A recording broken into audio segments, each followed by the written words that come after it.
A wise man once said, "Those who cannot learn from history are doomed to repeat it," and I'm nearly certain that this is exactly the case in One Piece as well. Because a while ago I set out to create an absolute mega theory breaking down the ancient history of the One Piece world, and it is truly one of my favorite all-time projects that I've done on this channel. And as a result, I've created this model here, which I call the 4H model of One Piece, to explain my findings, my theories, and how the entire One Piece world is a vicious cycle of oppression and rebellion, and why the solution that Eiichiro Oda is pointing to could just straight up be anarchy. But to catch you up to speed here, you'll need to understand how I actually came to this massive conclusion, and it all starts with this song, Binks Sake. Because the findings I made when I retranslated and reinterpreted this song just completely changed how I viewed the entire One Piece world forever. And it's really all thanks to this one line right here. It's actually the 6th line of the entire song, and in Japanese it goes Don to icho uta o funade no uta.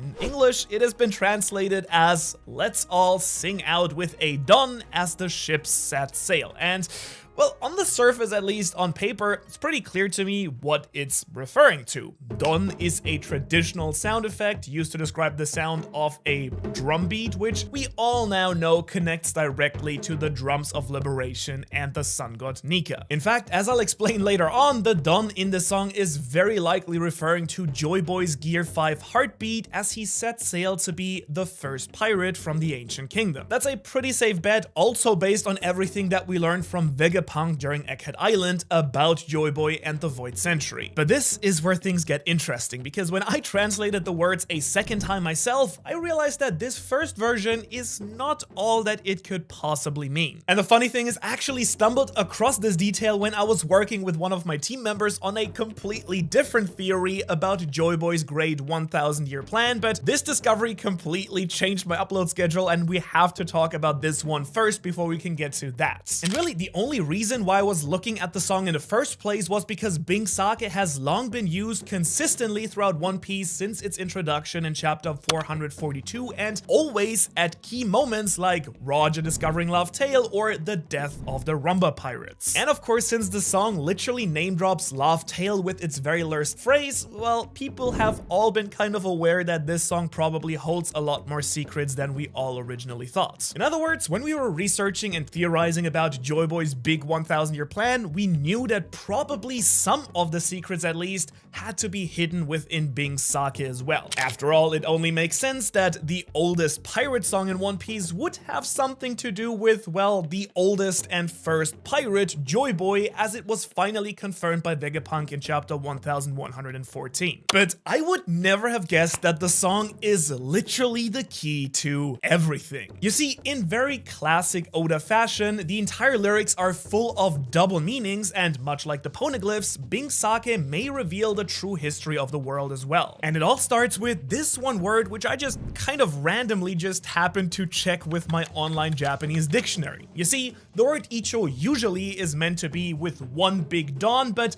it can actually also be read, as you can see right here, as a traditional Japanese measurement in which one cho actually equals 109 meters. Which would then actually change this line of the song to something like, with the sound of a drum, 109 meters, the song of the ship leaving. And we'll get back to that second part, but first I looked at that number in my translator and went, that's cool though. Nothing really measures out to a little over 100 meters in the manga. I mean, kind of wonder how often that phrase appears in the entire song, and well, it appears exactly one more time, which immediately kind of set off my theory alarm sense, because Vegapunk just literally said in chapter 1115 very recently that the sea level had risen by 200 meters and destroyed the ancient civilizations of the Void Century. But notably, he did not say that it all happened at once. 200 meters is a very specific number, so could it actually be that the sea levels rose twice? Yeah, that's right. I believe that it wasn't just one massive flood that ended the old world, but two. Listen to this. Here's what we know. Uranus, with only a small fragment stolen from the artificially created mother flame from Vegapunk, caused the sea level to rise exactly 1 meter. And I think that calling attention to that very specific detail was a hint towards the full powerful potential of a fully used mother flame. At full power, I do believe that a single ancient weapon can actually flood the world up to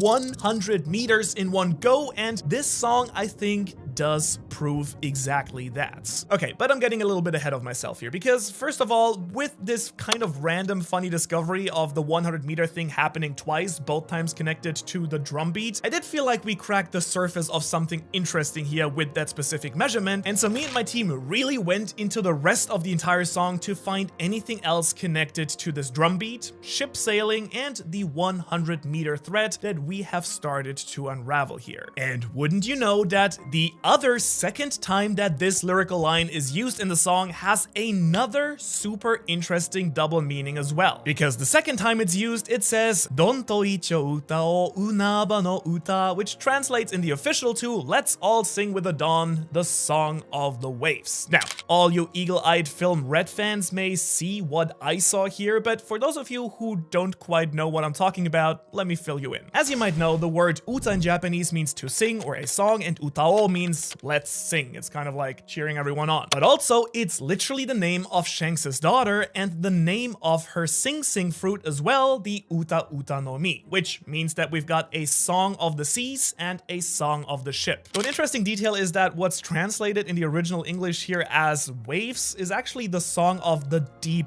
ocean. That's a much more literal translation. But anyways, after those two songs each, the song of the ship and the song of the deep ocean, a sea level rise of 109 meters might have happened. Now, that in itself is a really interesting point. A song that is raising the sea. There was something in here, and I just couldn't quite fully connect them in a meaningful way until I realized that the secret here was in the other part of these lyrics. Because you see, the golden thread that ties all of this together isn't even the sea rising or the drum beats, it's the song. What do I mean by that? Well, there is a third mention of the word uta or song in Binks' sake in the line that reads Sora nya wa okaku tori no uta. This is translated to "the birds sing as they draw circles in the sky." So we have the song of the birds in the sky, we have the song of the deep ocean under the sea, and we have the song of the ship setting sail on that sea. You see what I'm getting at here? Because once I saw that pattern and number, it was all kind of clear to me that the songs are literally the ancient weapons. The song of Uranus in the sky, Poseidon and the ocean, and the ancient ship Pluton on the ocean. Literally every time a song is mentioned in Binks' sake, it's connected to the domain of an ancient weapon. Giant weapons that we now know did raise the sea level because we, for one, just watched Imu do it with the attack on Lulusia Kingdom, but also Vegapunk just warned us about the ancient weapons having caused floods in the most recent chapter. And once I realized the connection here and what we might have discovered, we of course had to fact check the language stuff because I do speak Japanese, but I still wanted to ask some native speakers I know, some academic resources, and of course our good pal the internet, and we put all of our resources into figuring out why Binks' sake might be talking about the great floods and the ancient weapons to begin with. And for that, specific shout out to Peyton from my team, who actually stayed up until 4 in the morning with me to actually try and work through all this. One Piece theorists everywhere do salute you, my boy. Like, that was a crazy session we did there. Anyways, taking literal hours to look at the rest of the lyrics, we tried and start to puzzle together the story that this song is actually trying to tell us. And let's, for this part, actually take it from the very first verse of the story. The song starts with going to deliver Binks' sake, following the sea breeze, riding on the waves, far across the salty depths, the merry evening sun, the birds sing as they draw circles in the sky. Sounds kind of harmless, casual even, like kind of a fun pirate song, but just like the singing of the sky, the other lines here also have a bunch of hidden double meanings when translated closer to the actual Japanese. In my personal opinion, a very classic Oda move, as we see time and time again with characters, birthdays, location names, and numbers, and pretty much everything in this entire series which carries carries double meanings and symbolism. And so with that in mind, when we take a literal approach to the translation, it then translates much more closely as the sea breeze, having the freedom to do what you want and conquering the waves. Then, on the other side of the tides, the evening sun makes some noise, or technically is being loud. And once I had retranslated that line literally, I realized that we had struck some gold here, because there is now no going back. Binks is the tale of Joyboy and his tragic journey to destroy the world. Yeah, that's right. This song is actually a really dark and twisted comedy full of sorrow, insanity, and tragic loss. Binks is a tale of a young Joyboy and someone he probably shared sake with. And you see Joyboy as a young man, kind of like Luffy, desires the freedom to do what he wants, conquering the waves and feeling the breeze of the ocean on his face. Now, he's stuck in the ancient kingdom and craves to be liberated. But on one faithful day, he hears the sun making a loud noise, but not the literal sun. No. He of course hears the call of the sun god, his drumbeat drawing him towards a very special fruit. Again, exactly what happened to Luffy. And once he eats it, his drum starts beating loudly. And as he learns to master the powers of the Nika fruit, his heart then also awakens something huge that has been lying dormant for many years, even before the Void Century, the ancient weapon Uranus. Okay, let's break some of that down. Here's what we know. For starters, it's confirmed now that the drums of liberation can activate ancient technology. That's basically the entire point of the ancient giant on Egghead Island. It keeps reacting to Luffy's transformation into Nika and his heartbeat, and seems to indicate that the Mother Flame isn't the only thing that can activate ancient technology. Or at the very least, or maybe even more likely, that maybe the original Eternal Flame that Vegapunk is trying to emulate is actually connected directly to Nika's powers. I mean, let's be honest, the sun is the biggest eternal flame out there, and Luffy is the literal sun god. Now, if the ancient weapons actually predate Joyboy and the ancient kingdom and are connected to the sun god Nika instead, then these things and this technology is actually even more ancient than we all could have ever imagined. And who knows, maybe Nika and his civilization used them originally to terraform the earth at some point, but that's a theory for a whole nother video. Regardless of that, for now, we also know that Joyboy isn't Nika, like as in the same person, as Vegapunk also confirms for us in chapter 1114. This all points to Joyboy awakening the ancient weapons himself and potentially leaving Uranus within the ancient kingdom where he might have discovered it. Which might sound a little bit weird at first, but would actually very nicely explain why Uranus is the only of the ancient weapons that Emu and the world government have access to, but we'll actually get into that later as we dissect more of the song. And since we've now covered the first verse a bunch, let's keep diving into the next part. It reads, "Farewell to the harbor, to my old hometown. Let's all sing out with a dawn. A ship set sail, waves of gold and silver dissolve to salty spray as we all set sail to the ends of the sea." Again, sounds kind of harmless and even fun, but as I've already explained, there is a lot of double meaning here. The dawn, the song of the ship setting sail, and as you probably guessed, there are even more phrases in here that have actual double meanings. Let's start with the line about waves of gold and silver, because in Japanese it literally reads "Kimpa gimpa mo shibuki ni kaete." Kimpa gimpa actually reads sparkling waves either in the moonlight or in the sunlight, which is actually a nice hint and potential tease at the possible shift away from a peaceful tide thanks to the sun gods. Now, shibuki actually is often translated as spree, but it can also be read as an impact and splash of something into the water. And while I initially thought that the waves of gold and silver might have been referring to treasure, I mean, the One Piece is supposed to be some sort of treasure as well, as we recently learned Joyboy was the first pirate, I now actually think that this might be much more literal. In fact, I believe that this line could actually talk about the destruction brought by awakening the next ancient weapon, Pluton. And that's actually because of the other line, "Oretacha yukuzo umi no kagiri." Now, normally that reads as sailing to the end of the ocean. So when I first kind of read it, I thought, oh, easy, sailing to the the end of the Grand Line, finding Lovetail, the literal ends of the sea, silver, gold, you know, the One Piece. But as I told you, I went deep on this song, like extra deep, like scanning every single Japanese word and checking for deeper meanings and hidden meanings. And as it turns out, the verb yuku, which usually means to go, actually can also mean taking out injustice by using force, which is both an insane thing to write in a song, but also the literal main theme of the entire story of One Piece. I mean, Oda is pretty clear on taking out oppressive military regimes and dictators and liberating the world and its people being Luffy's entire thing, so what if it was the exact same thing for Joyboy as well? And so here's what I think that this verse could actually be saying. After awakening the Nika fruit and Uranus, Joyboy for the first time in his life finally has the chance to set sail onto the ocean thanks to awakening his devil fruit and awakening Uranus. Maybe it's because it distracted the ancient kingdom and let him leave, or possibly literally opened a path for him to do so because the ancient kingdom wants him to find and awaken the remaining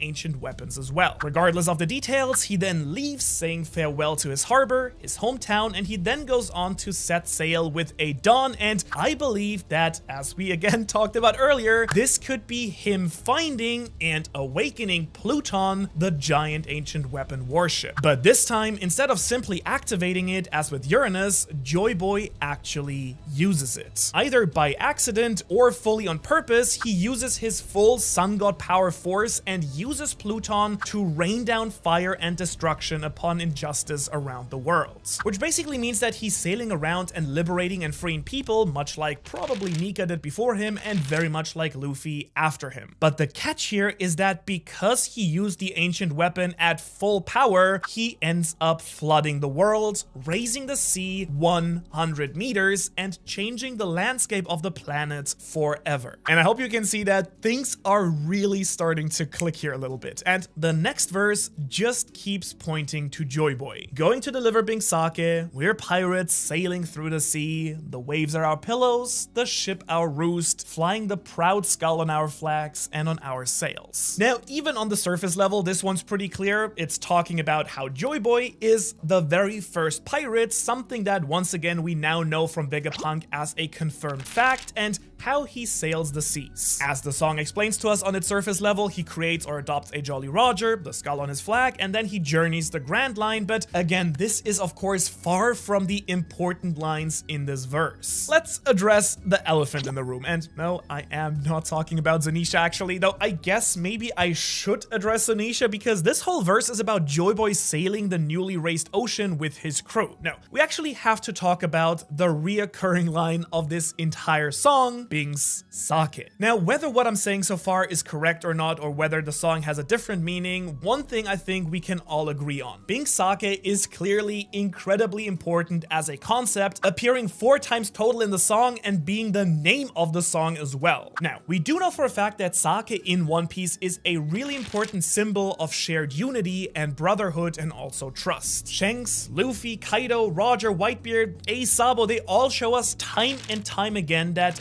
this is how they express their trust and value of the other person. In other words, it's clear that in the world of One Piece, boozing up with the bros is the ultimate sign of love and value and friendship. Which means that for Joyboy to share Binks sake, he either is talking to one person or sailing around the oceans and making eternal bonds with a bunch of people. Either way, I'm pretty convinced that it's a line that clearly represents either one partner or several that Joyboy has. For example, it's a very common theory that if there is a sun god, then there's probably also a moon god. And I think that whoever Joyboy is sharing his sake with here, whether it's someone called Binks, Emu, Lily, or even someone else that we don't know about yet, they might have that moon god fruit and it's going to cause a lot of problems. Why do I say that? Well, that's because I'm pretty sure at this point that they decided to try and use Uranus in order to destroy Joyboy. Why would they want to do that? Well, consider the fact that Joyboy might have just accidentally or on purpose flooded the world by 100 meters and as a result might have actually been expelled from the ancient kingdom and thus not became just a regular traveler on the oceans, but the very first pirate, a criminal, an outlaw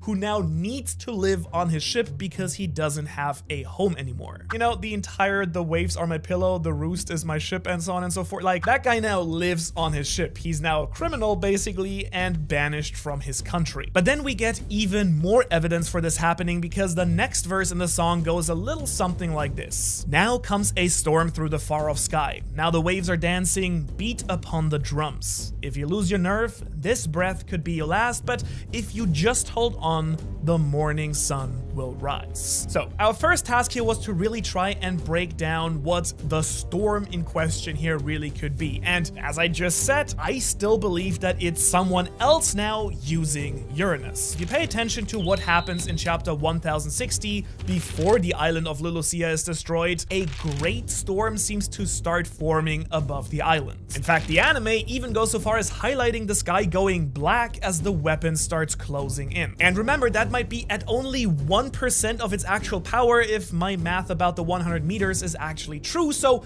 imagine it at even greater strength. We know that the Mother Flame is something that Vegapunk has wanted to recreate, meaning that the original Ancient Kingdom had some form of true infinite energy that could power these things. You know, things like this picture from NL's cover story that hints at exactly that, showing what could be the original Mother Flame among the sky people on the moon. But regardless, Vegapunk is the one who locks this point really down when he first brings up the Mother Flame in the story. Now, as you remember, I said earlier, it might be that Joyboy actually left Uranus behind in his homeland, the Ancient Kingdom, as it was the first weapon he awakened while he was there. And if they have the weapon and decided to use it, possibly against Joyboy and his ancient weapons to stop him from doing more bad stuff, then that would explain why a far-off storm would be coming, and why the drums start beating, since he'd now have to start transforming into his Nika form and use his weapons to defend himself. And it's actually this next part where we really get into the tragic side of the story, because if the 100-meter flood from earlier wasn't already sad enough for you and all that was lost in it, the line about losing your nerve in Japanese is actually "okubyo kaze ni fukareria saigo," and the literal translation reads as, "If you let yourself be intimidated by the storm, it will be the end." Okubyo means cowardice, a wind of cowardice. If it blows on you, that will be the end. And so if we look at that literal translation and then the following line about holding on until the morning sun will rise again, well, we get a really sad story about the start of an epic battle for the entire world. You see, Joyboy here might now have a choice to make when facing off against Uranus. He can either use another one of his ancient weapons and risk flooding even more of the world as has happened before, or do nothing and just let Uranus destroy him and everything he has built. You know, because Joyboy probably still went around the world reuniting and protecting a bunch of races that later were loyal to him. Which means Joyboy now has a real dilemma in front of him and may even lean towards being a coward by letting Uranus and its user, whoever that may be, destroy it all. But he also knows that everything in this world is a cycle. And even if he as the sun god will fail here and fall, and the moon god with Uranus should rise in the future, at some point, someday, the morning sun will dawn again. Which means there will be another Joyboy, another Nika. So he makes the choice to fight back against the injustice in front of him. And the next verse is the climatic battle I was just talking about. Going to deliver Binks sake, once again. Today and tomorrow, our dreams through the night, waving our goodbyes, we'll never meet again, but don't look so down, as for tomorrow night, the moon will also rise. And I hope you can see why it's this section in particular that to me really solidified the idea of the moon god versus the sun god, and that Binks sake is the shared connection between Joyboy and that other person. Obviously, once again, the reoccurring Binks sake line shows up here, and I do think that it's kind of meant to symbolize the two warring brothers facing off against each other. It represents sunset, the time where Joyboy will have to say goodbye to his brother until the next dawn, but his will shall exist on through the long night, which of course potentially the dreams through the night could be a symbol for the will of D being passed down during the era of the moon gods. Now after this line, we might see the brotherhood shine through the cracks a little bit, even with the ancient weapons fighting on the line, war happening, and death swiftly approaching. Joyboy is still focused on his brother's smile. He wants to bring joy and possibly even give him some sort of hope or assurance. Despite this battle being the last time that they will see each other alive, someday his reincarnation nation will return. Obviously, potentially referring to Luffy here, of course. Now, honestly, don't really know for certain if it's comfort here or if he's actually trying to be a little bit spiteful and saying, I'll come back for you and get you no matter what to whomever he's fighting here. But based on the tone and the rest of the song, it does seem to me that this moon god-like figure, who I personally would like to believe is Imu, is someone that Joyboy really used to care about. In fact, if it is Imu who was kind of this brotherly figure to Joyboy, it could explain why he's still got the giant straw hat in Marijua and hasn't immediately killed Luffy. His brother, whether it be literal or figuratively, has returned as he once promised. And of course, the line about the moon here would kind of symbolize the era of the moon god now starting after the sun has set, after Joyboy is gone. And then of course we have the last verse of the song,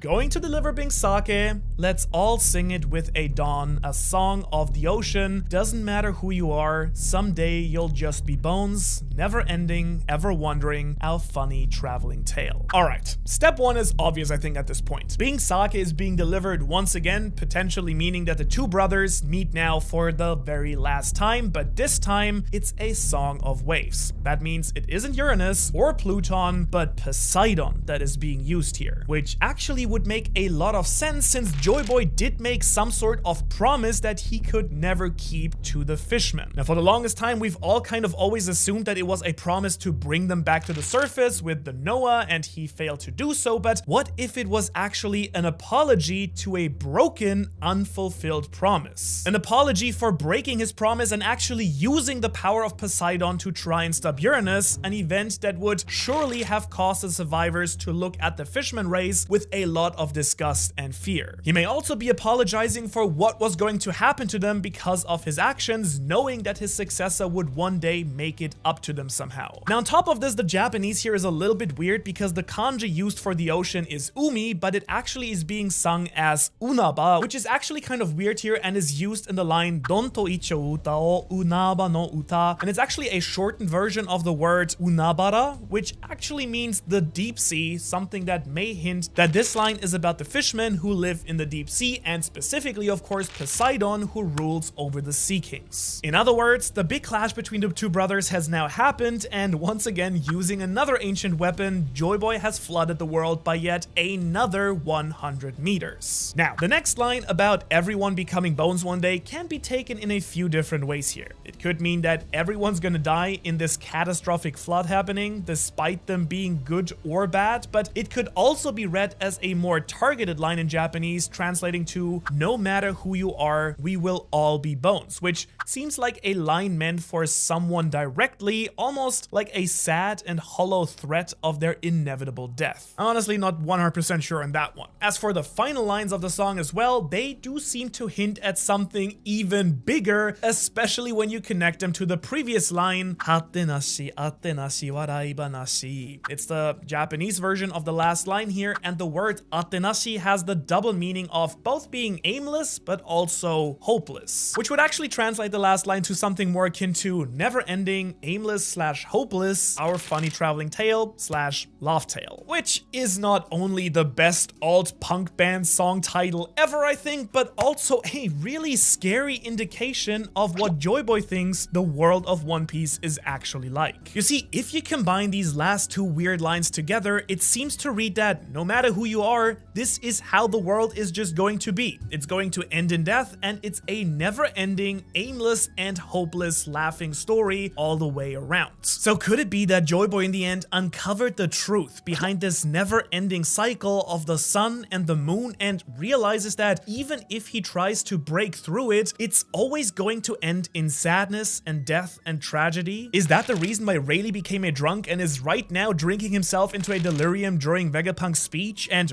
Roger completely seemed to flip his switch after discovering the One Piece? It would also explain why Oden immediately went back to Wano and wanted to open the borders and release Pluton. The line, "he laughed," may actually be a very tragic realization and coping. The Roger pirates all laugh because, well, they can't do anything. The world is bleak and full of sorrow, and they all just accepted it, and even if they try to fight it, it'll just happen again and again. Which again would also give a lot of weight to Rayleigh's word to the Straw Hats. He said that the Straw Hats might in the end come to a different conclusion than Joyboy and Roger's crew crew did after realizing the truth. Maybe they can actually end up breaking this sad, hopeless cycle of the sun and the moon and this never-ending tragedy, ultimately liberating the One Piece world from fate itself. Alright, welcome back. So what can we actually gather from all of that? Well, it does seem to indicate to me that the world has been flooded not once but 2 different times, and that the ancient weapons are much older than the Void Century. Now, we recently actually got evidence implying that this is the real truth that happened, as in chapter 1136 of One Piece, it's actually hinted at by Ja Rule that the world has ended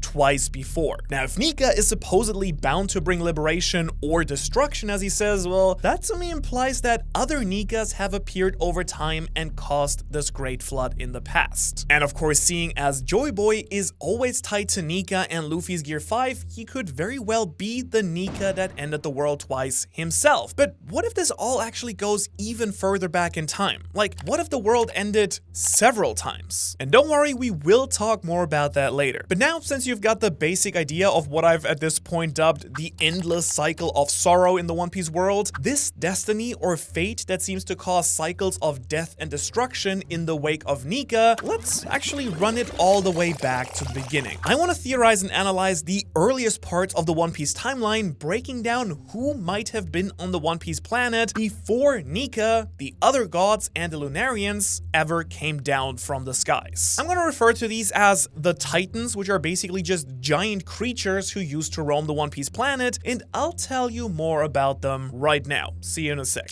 The Titan era were massive beasts of power used to rule this world, and civilizations lived here in peace, harmony, and war with said giant creatures. I think that these used to be the true natives of this planet before the gods arrived from heaven. Then below that, we've got the Nika era, everything that occurs after he and some of his pals came down and claimed the One Piece world. Then sometime after that, we had Joyboy's era, which we do know as the Void Century, and then to wrap it all up is our modern era, featuring your homeboy Gold Roger and his successor, Monkey D. Luffy. And as you can probably guess, today I want to be focusing on the first age, the Age of the Titans. I'm going to cover what it is, who I think was around at this point, and how it ended, as well as a bunch of evidence that points to it from the series as well, of course. Now, why do I think that there was an era before Nika full of cataclysmic massive beasts, titans of insane power to begin with? And I don't know, man, like something maybe like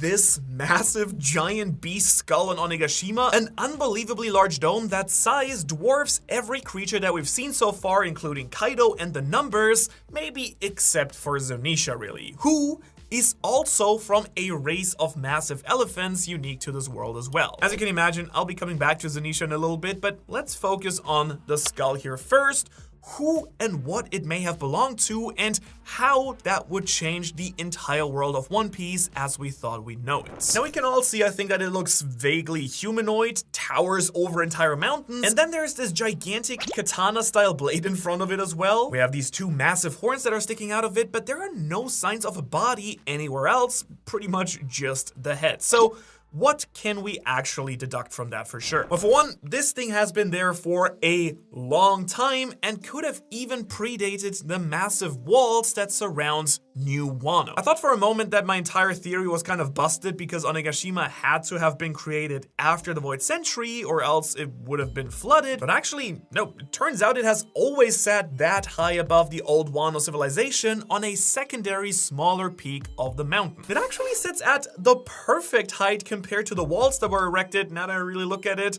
Almost as if whatever or whoever built the walls around Wano had actually reached their limit or knew exactly how high they needed to be in case maybe, you know, the world got flooded.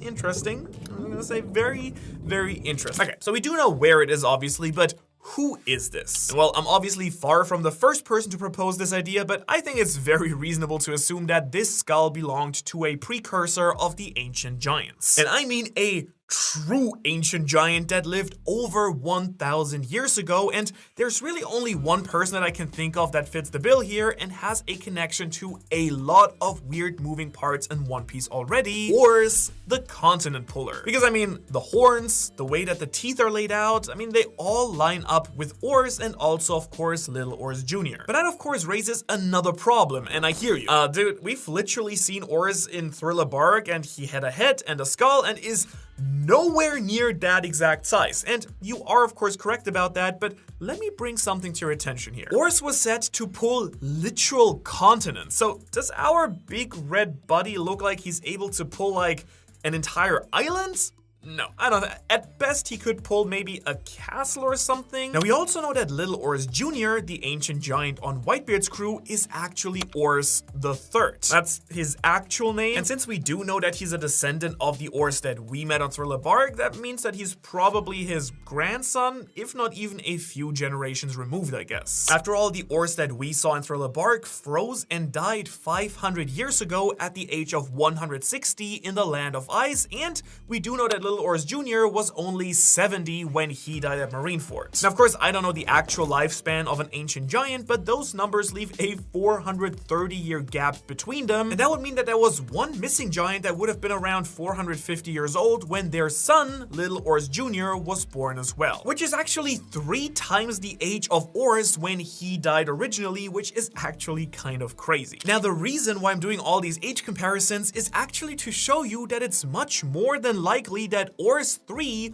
refers to being the third Oars in his family, not the third Oars in a row. Because that leaves room for a real continent puller Oars to be the real skull here that we see on Onigashima, the OG. The man who helped push together the different islands of Wano after building the walls around it, either by hand or by using an ancient weapon like Pluton. When we take another look at Wano here, it does seem like, based on the climate and land area, that all of these mini islands were actually pushed together, something you'd probably need an actual continent puller to achieve. They're also weirdly kind of shaped like a brain, I guess. I don't really know if this is going to be relevant, to be honest, but hey, maybe I'll tackle that one a different time. This may also explain the massive katana, as it could have belonged to that Oars, the Titan Guardian of Wano. Interestingly enough, Japanese swords are shown to do have a tie in the Oars family apparently, as it's Little Oars Jr.'s weapon of choice in Marineford as well. Now, another hint towards this is the fact that ancient is a very often mistranslated word in One Piece in general. We kind of all tend to usually tie ancient to the ancient kingdom, generally meaning that it's usually about 800 to 1,000 years old, but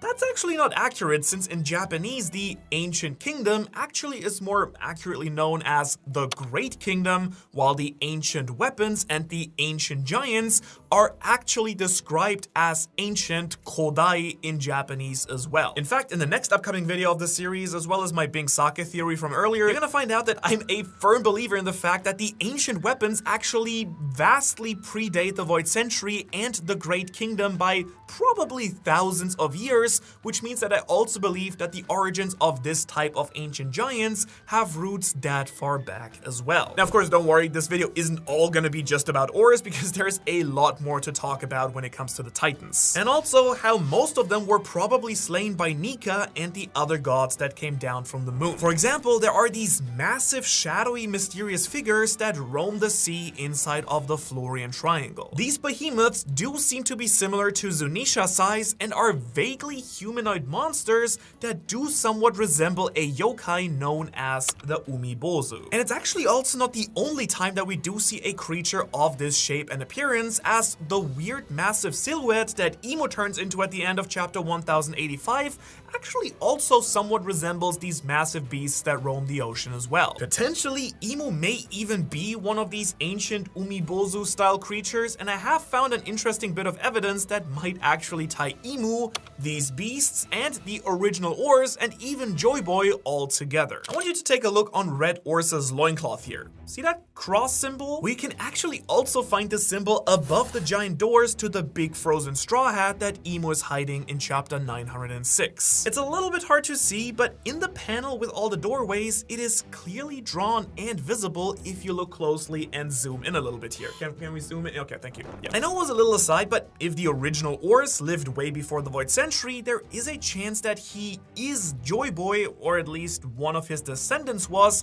and his family symbol is that plus sign and fancy cross shape that we see right here. And that is why Emu, a member of the Omibozo race, took over the Holy Land and he kept the straw hat in a chamber marked with his family symbol. Okay, that's a bit of a tease. I'm getting a little bit ahead of myself here. That'll be more relevant and make a lot more sense in the third video of the series when I talk about the Void Century itself. Now, of course, when it comes to massive beasts, there's also the Natamie Norida elephants, which is Zunisha's race that live for over 800 years and is 10 kilometers tall. Zunisha seems to be the last of his kind as far as we know, but straight up, since Oda created a name and lore for the species, we do know for a fact that there used to be others before Zunisha. Papa Z, Mama Z, Grandpa Z, we can very safely assume that this race of elephants roamed the world long before the great floods of the One Piece world ever happened. In fact, these elephants might actually have been used as the benchmark for how much the world was actually flooded and how messy things would get if the ancient weapons were used. Because once again, Zunisha's height also lines up oddly specifically nicely with both the walls outside of Wano, since we do know that his role in the story is to eventually take them down, but his new canon height actually also lines up pretty nicely with how deep the red line goes as well. Thanks to Dr. Vegapunk, we now know canonically officially that massive floods sank the old One Piece world deep below the sea level, meaning that the sea level used to be the land that people walked on. Meaning that the Natamie and Norida elephants like Zunisha used to just freely roam the world in the Age of Titans. Now, we also know that Zunisha just carries a whole civilization on their back as well, and maybe this wasn't all that bizarre back before the Void Century. I mean, Zoe seems to be where Joyboy was talking to Emeth in chapter 1122 based on the pillar that he's standing on, possibly matching the pillars in Zoe, so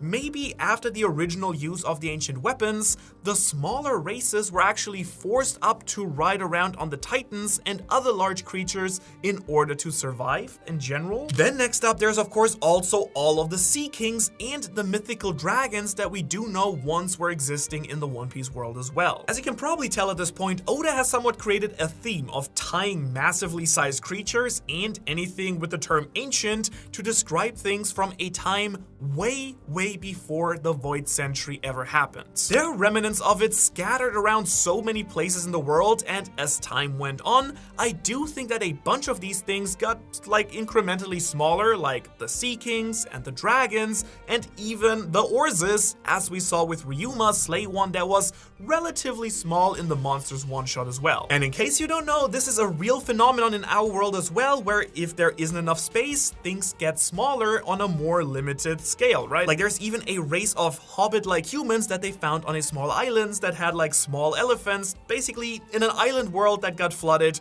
Things start getting smaller. But going back to the original Titans, what actually happened to them and what were they doing before the Void Century in the first place? And the answer, in my opinion, is that the Titans were actually defending or at least allying themselves with the ancient humans and other smaller races of the One Piece world. But it also seems that they might have been defending the 4 big trees around the One Piece planets. I'm talking about the Tree of Knowledge, the Atom Tree, the Sunlight Eve Tree, and the Bonsai of Wano. Again, this will make more sense later on. But this now, of course, would beg the question, who populated the One Piece world during that time, beside the Titans, of course? Well, I personally believe that it actually was the Ohara Patreons, because they have access to secret ancient content, like the early chapter reviews, additional videos monthly, and access to our art assets used in our video. So you should go join them. But honestly, I do think that we actually know for a fact that it was humans and giants that lived together with these Titans, since their rich history and civilizations go back actually actually ridiculously far as well. And the Adam Tree on Elbaf, the Tree of Knowledge on Ohara, and Arubana, the palace in Alabasta dating back to over 5,000 years ago, really shows that this is the case. We also know for a fact that before the giants, there was a race of ancient giants, implying a society that goes even further back than Elbaf itself. And actually, Oda himself has confirmed in a response to a fan who asked if Ors was a giant from Elbaf.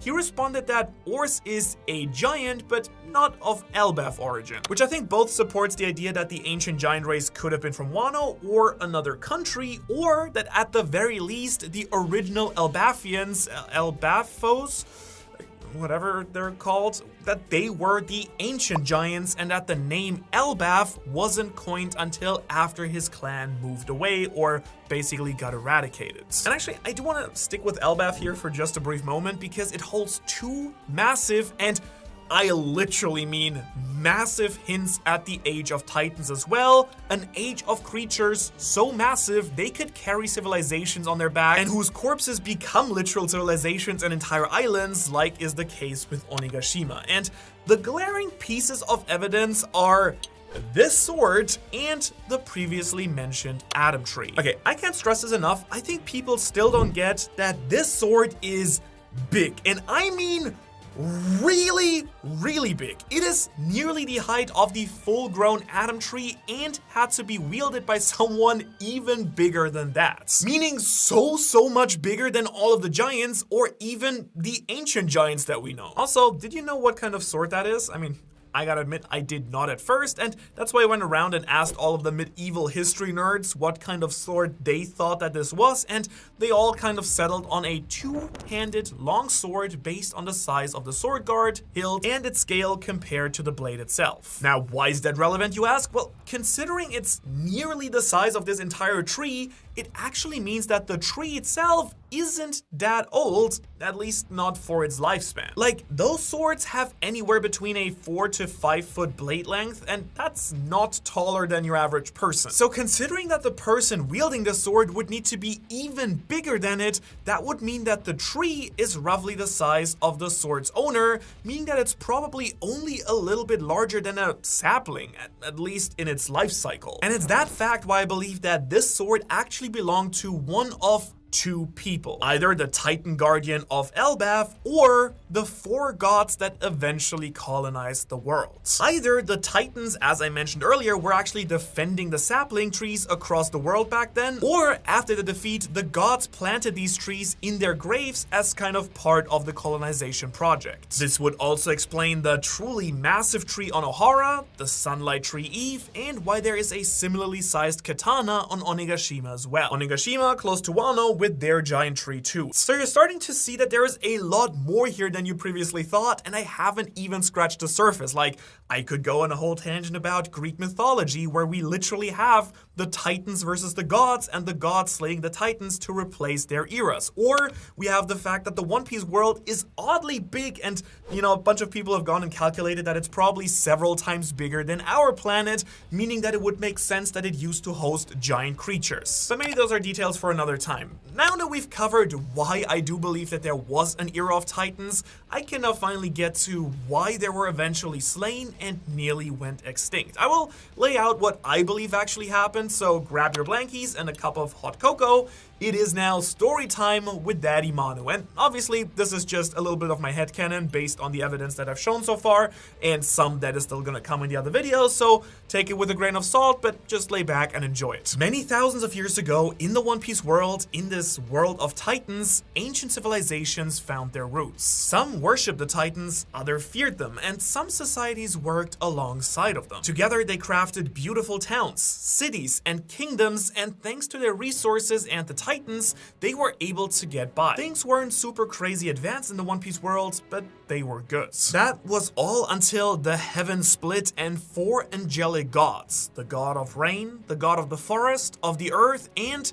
the sun gods came down from space along with their sky races and hyper-advanced technology. They saw what this world was right now and they knew what it could be, but they needed to fix it first for their designs. They needed to harvest its resources, bring more water out, and literally change the entire world. So they brought down the ancient weapons with them and powered them with the eternal flame, terraforming the entire One Piece world. Now the Titans of course couldn't just sit by and let their kingdoms, the people of the world, be completely taken over by these angelic beings. So they waged war, battled these deities, and then eventually fell to their immense powers and advanced technology. In response, these civilized advanced gods, out of respect, let their civilizations thrive using their corpses and even planted giant saplings in memory to them. These trees would one day grow to be mighty pillars of society and also bring with them destruction in a new era. Alright, and we're back. So after making this video, it seems like there's now even more evidence in my opinion pointing to this being true from chapter 1135 and 6. Here for instance, Saul seems to confirm that there are multiple Atom trees spread around the One Piece world, indicating that the Sunlight Tree Eve, the Atom Tree, and the Tree of Knowledge on Ohara could all be connected in some way or form. To me personally, this could also tie in with the Whale Tree on Zou and maybe even the giant bonsai in Wano, especially considering the giant skull on Onigashima there. And seeing as we also just got confirmation that the Giants of Elbaf revered Ors as a powerful warrior, we do get some pretty subtle hints here that his origins might also be tied to Elbaf and again, possibly this massive tree. Who knows, maybe his real motive was to protect the Wano sapling from the gods, but I don't actually really think so, because as I realized in creating these theories, the second idea I pitched seemed way more likely, because I believe that Nika and the other gods actually came down from the moon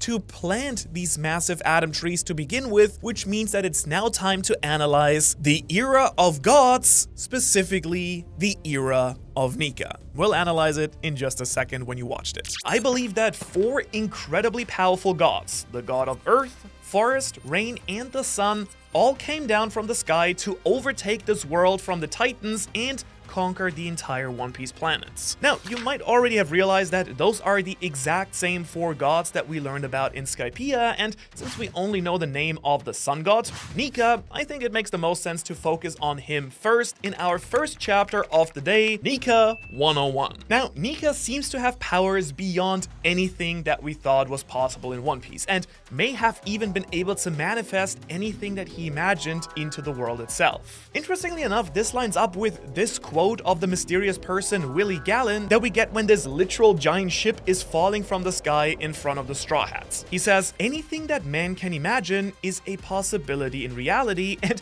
I think there's really no better quote to really describe the truly insane powers of the sun god Nika fruit. Whether that's turning the world into a massive trampoline or using lightning as a spear, Nika can bend reality itself to its will. But I will say, despite how unbelievably powerful the Nika fruit is today, this might actually not have always been the case, and I will get into that in just a moment. For now, I want to cover everything that we can reasonably conclude about this mysterious person, Nika. And first things first, to me, the thing that has really got me so crazily interested in the past of One Piece pre-Void Century to begin with is the fact that Oda has made it pretty clear at this point that Joyboy and Nika are not the same person. This is pretty much spelled out to us in chapter 1044 when we learned the true name of the Gomu Gomu no Mi is actually the sun god Nika fruit. And right before that happens, Zunisha remarks that Luffy has the drums of liberation in his heartbeat and then mistakes him for Joyboy. Then again, during the Egghead Island arc, Emeth, this massive iron giant from the past, comes back to life thanks to this drum-like heartbeat as well and tells Luffy that he looks just like Joyboy. And then of course Kaido, the man absolutely obsessed with Joyboy, is unbelievably happy when Luffy beats him because he is the next Joyboy, the person that he's been waiting to be defeated by as well. So what we get from this is that all of these characters keep saying Joyboy, not Nika, and this would be pretty odd if they were the same person, but there is even more to this idea, because others make the claim that Luffy is just like Nika / the Sun God, aka the Warrior of Liberation. For instance, the Giants of Elbaf remarked that Luffy looks like the Sun God or an ancient warrior from history. Vegapunk thinks that Luffy's Gear 5 resembles Nika and doesn't say a word about a Joyboy. Who's Who first brings up the Warrior of Liberation to Jinbei. Fisher Tiger Sun Pirates worship that very same Sun God, and it's pretty clear from Kuma's family that the Buccaneer race were Team Nika as well. But it goes way further back than just that, because we learned during Skypiea that the Sky Races also worshipped the actual Sun God. Now back at that time, of course, we didn't realize this was gonna be Nika, aka Luffy's Devil Fruit, but after Wano, and specifically Egghead Island, it's become very clear that they worshipped Nika. Though I do have to admit that there is one Sky Race that did worship Joyboy specifically, because the Lunarians in the modern era, or at least the ones who raised King, were waiting for Joyboy specifically. This was revealed during Kaido's flashback, where we do see him recruit Arbor, aka King, by saying that they are searching for the same man, who is Joyboy. So this could technically support the idea that Joyboy and Nika were actually the same, but for all that we really know so far, they allied themselves with him during the Void Century because he was a reincarnation of Nika, someone who ate the same devil fruit as Luffy, but again, the timeline kind of contradicts that, so I do believe it's very much likely that these are two different people from two very different eras. Because another big point to consider here is that Nika's existence actually dates back way before the Void Century. Again, the Sky Races, Buccaneers, Giants, they all worship Nika, not Joyboy, and these are super ancient races with history that predates the Void Century and Joyboy by hundreds and more likely thousands of years. There's evidence that even points to Nika being on the planet for over 5,000 years ago, and this may also explain why other mythical zones seem to have ancient parallels. For example, the Buddha fruit that Sengoku uses could be another ancient god, as we know Odin talks about the Buddha in his logbook as well. Meanwhile, Kaido, the Azure Dragon, also draws inspiration from ancient Chinese and Japanese dragon mythology and could be connected to the ancient dragons that at some point went extinct in the One Piece world as well. And so, with all of that in mind, logically speaking, Nika would have had to exist as an actual entity before Joyboy, or else the Sun God Nika fruit wouldn't straight up make sense at all. So with all of that in mind, my base statement here is that I think it's very safe to assume that Joyboy and Nika are separate people, and if you're not quite convinced yet, I'm confident by the end of this theory, you'll believe the same thing as I do. Now, looking at the actual time period before the Void Century, Oda of course hasn't given us a lot about this time period on One Piece, but based on what we do have, we're gonna explore what we do know and why it has led me to believe, and to strongly believe, that Joyboy was one of the reincarnations of Nika, just like Luffy, and potentially many other people throughout history. In fact, Joyboy accomplished everything he did during the Void Century because Nika's will passed on to them, or maybe the fruit chose them specifically because they were just so similar to Nika personality-wise, and so that just basically leaves us with one big question now: who was Nika? As I'll try to prove throughout this video, I think that the Sun God Nika was actually a really powerful Lunarian from outer space, and yes, I know I may sound like one of those ancient alien conspiracy theorists, but I promise this theory has a lot of merit, and it's all thanks to Enel's cover story. Very quick summary for you guys who aren't fully aware of Enel's great space adventure. After Skypiea, it's basically confirmed that Enel hopped into the Ark Maxime and flew up all the way to the moon, searching for the Fairy Worth, and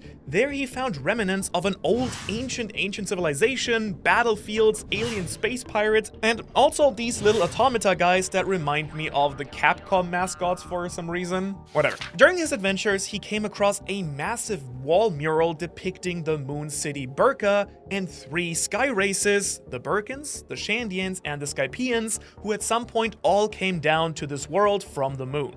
Interestingly enough, there's also this little flame in a globe inside here that is most likely the eternal flame, based on it being a huge power source capable of fueling the ancient weapons, and this entire moon base missing power after it was taken out, at least, you know, until Enel boosted it back to life using his electricity. So what does any of this prove? Well, based on the city's name, the murals, and his goals of conquering the world in search of the Verse, I do believe that we're seeing the origins of the sky races on our One Piece planet. In fact, the name of this final cover story is "The name of the moon city was Burka, and due to a lack of resources, they set out for the blue planet." So it's pretty cut and dry if you ask me, at least. Like, Oda just wrote it down here for us. Especially considering that when they went down to the surface, they made a new city also called Burka, and that is where Enel is actually from. So no, to me, the far more interesting point here is what's missing, which is the Lunarians. They are named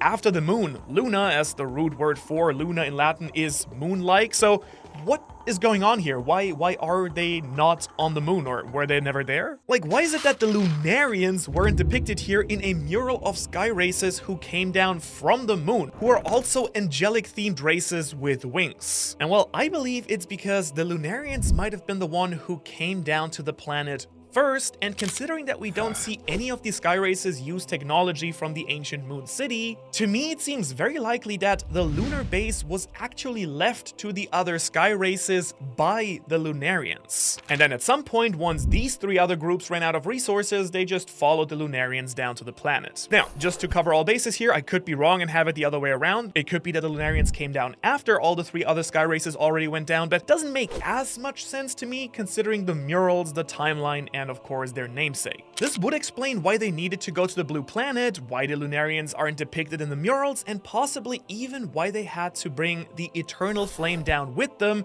as they were going to join the Lunarians in their conquest. That's right, I said conquest, because I do really believe that the Lunarians came down to the planet led by these four gods of Earth, Forest, Rain, and the Sun to conquer and terraform the planet for their own needs. Now, I will say this is a bold statement for sure, so just give me some time to let me show you why I do believe that this is a real possibility. I do believe that Nika and the other gods were inspired by many ancient gods and mythologies, seeing as Oda, loves to pull from various mythological phenomenons in One Piece, but I do believe that their origins tie back really nicely to a little myth known as the Tale of the Bamboo Cutter, which is a Japanese monogatari or folktale that talks about the moon princess Kaguya Hime. Now, if that name sounds familiar to you, you're probably a Naruto fan, as Kaguya Otsutsuki is clearly based on that very same mythology. Unfortunately, yes, it does seem like One Piece might actually be doing something very similar to Naruto's ending, but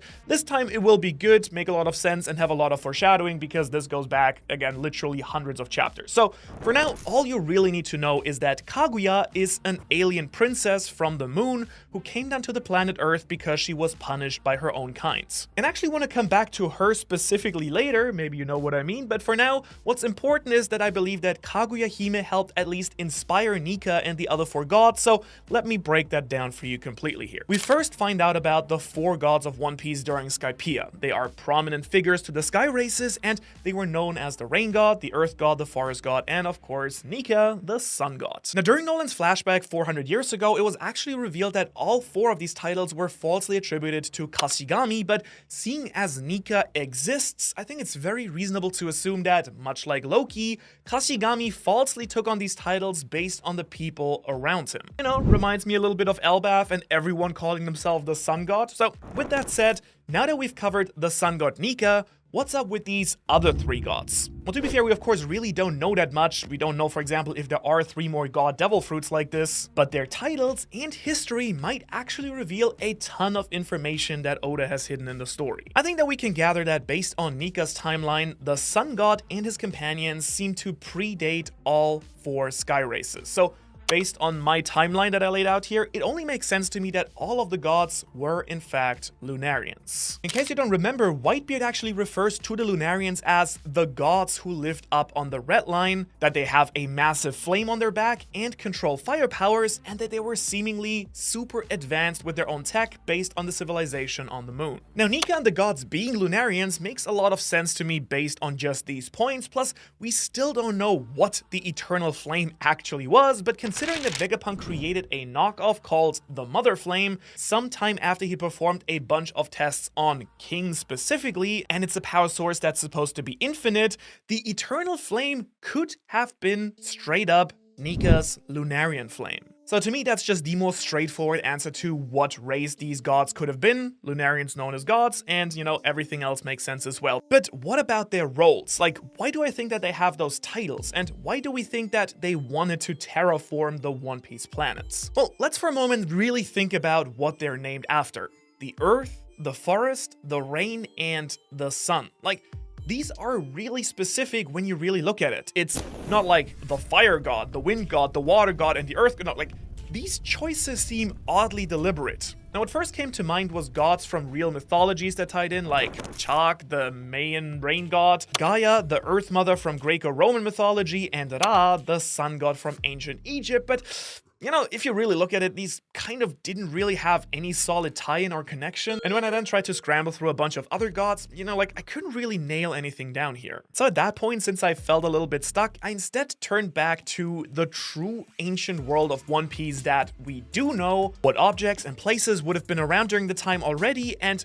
then it actually really hit me. There are 3 things that are super connected to all of these gods and might explain exactly what happened 5,000 years ago in the One Piece world. I'm talking about the trees. It's all about the trees. The Adam Tree on Elbaf, the Tree of Knowledge on Ohara, and the Sun Tree Eve above the Red Line. Like, these trees are all super ancient, at least over 5,000 years old. And let me ask you, do you know what really grows a tree? Like what do you really need to make a tree like this thrive? Earth to plant in, sun and rain to grow it, and eventually it births into a mighty forest. Now, I don't think that these gods were even gods strictly to begin with, nor do I think that they ruled over sunlight, laser beams, or typhoon rains, at least not at first. Instead, I do think that they were 4 super powerful Lunarians with technology to create massive farming and cultivation. Just how every ancient civilization in our world believed that gods came down to bring civilization, I think that these 4 gods brought farming and civilization with them to a world with titans and weak, struggling groups of people scattered across it. Now, I don't know about you at all, but if I was struggling to survive and someone showed up with basically all the answers, I'd probably listen to them, especially if they have crazy magic-looking powers. So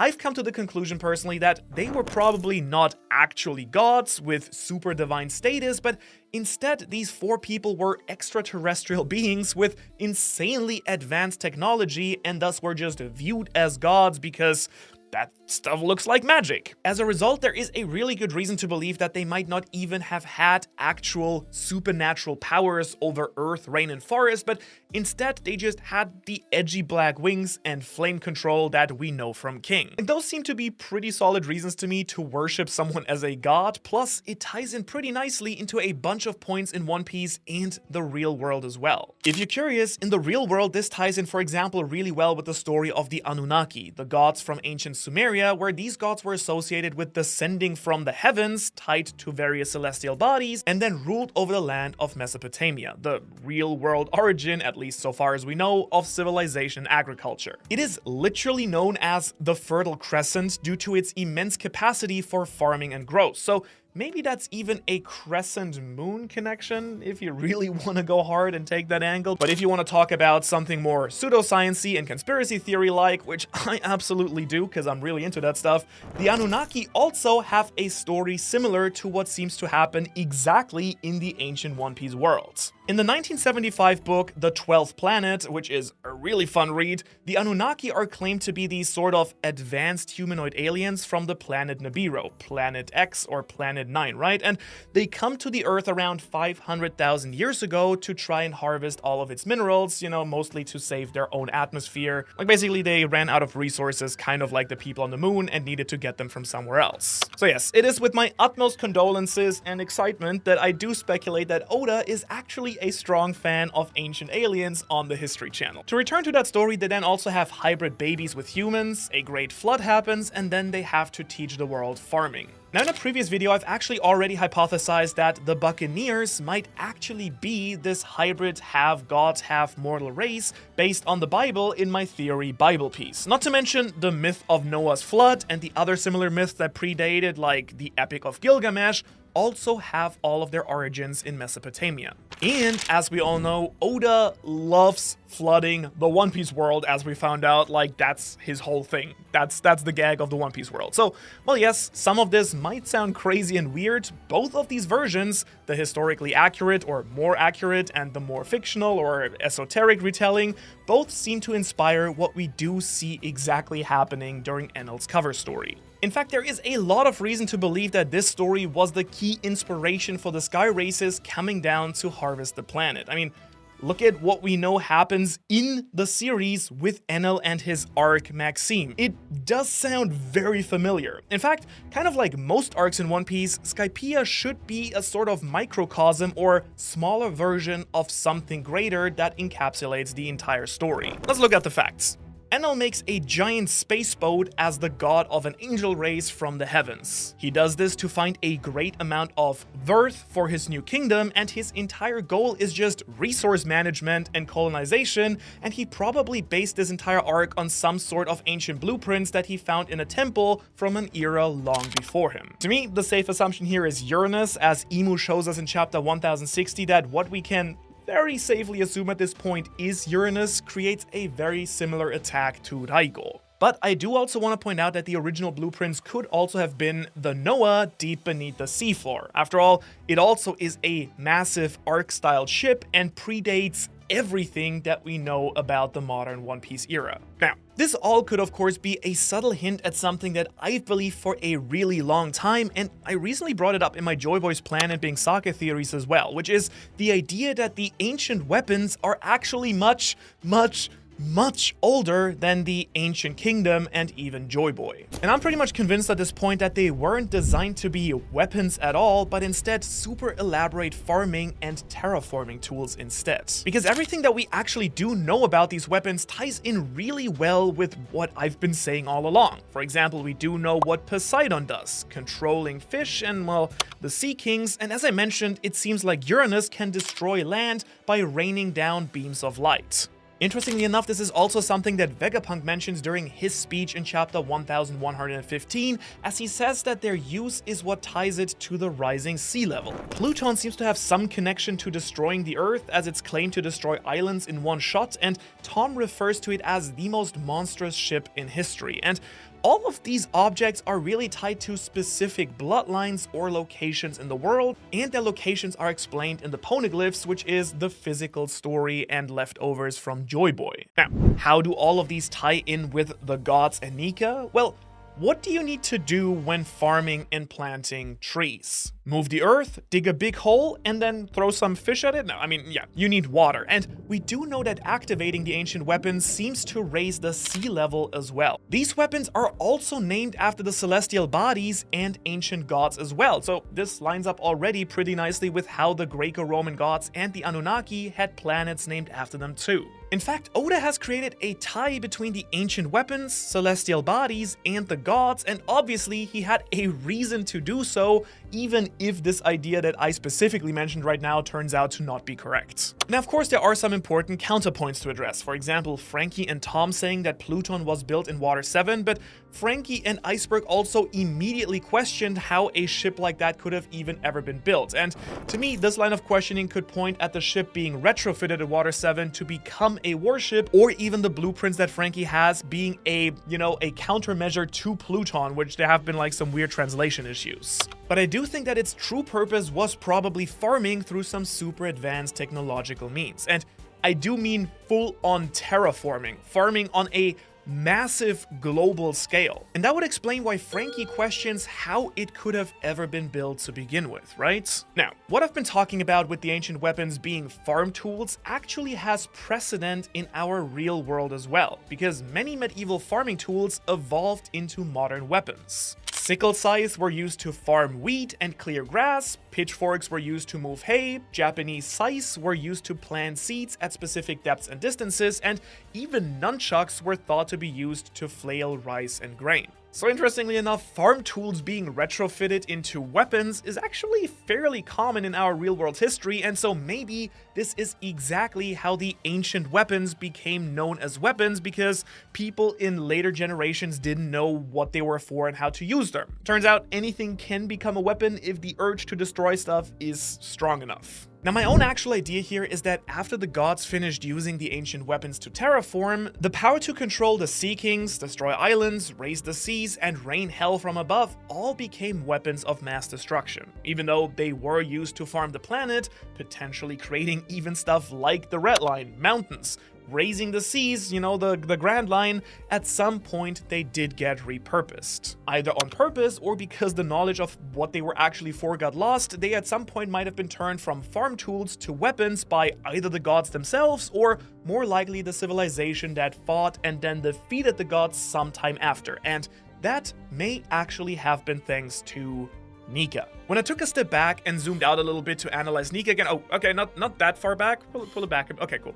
So when I looked more into Nika and the things tied to him, I started to notice some really odd contradictions between him and his ties to the other gods. Nika is known as the sun god, but what about his powers really point to sun gods? Like Ra, Amaterasu, Sol, and Helios, these are all ancient gods who literally harness the power of light and the sun itself. You know, pulling the sun across the sky, being a physical manifestation of the sun itself, etc, etc. But Nika, his sun god powers are imagination and having a stretchy body. Plus, he's specifically tied to various places in the One Piece world, but the other gods are only tied to Shandora, Burka, and Skypiea, while no other race seems to comment on any of these other gods at all. Seriously, I do think that it's really important to note that the Giants, the Buccaneers, Kuma, and anyone who knows about Nika doesn't comment about any of the three other gods. They just talk about Nika, the warrior of liberation. Like, doesn't that contradict everything I've been saying so far? Would it make more sense that all of these titles are Nika's and just get thrown around inaccurately, like with Kashigami? And well, I guess sure, that could be the case, but I do think that something different is true here altogether. I believe the fact that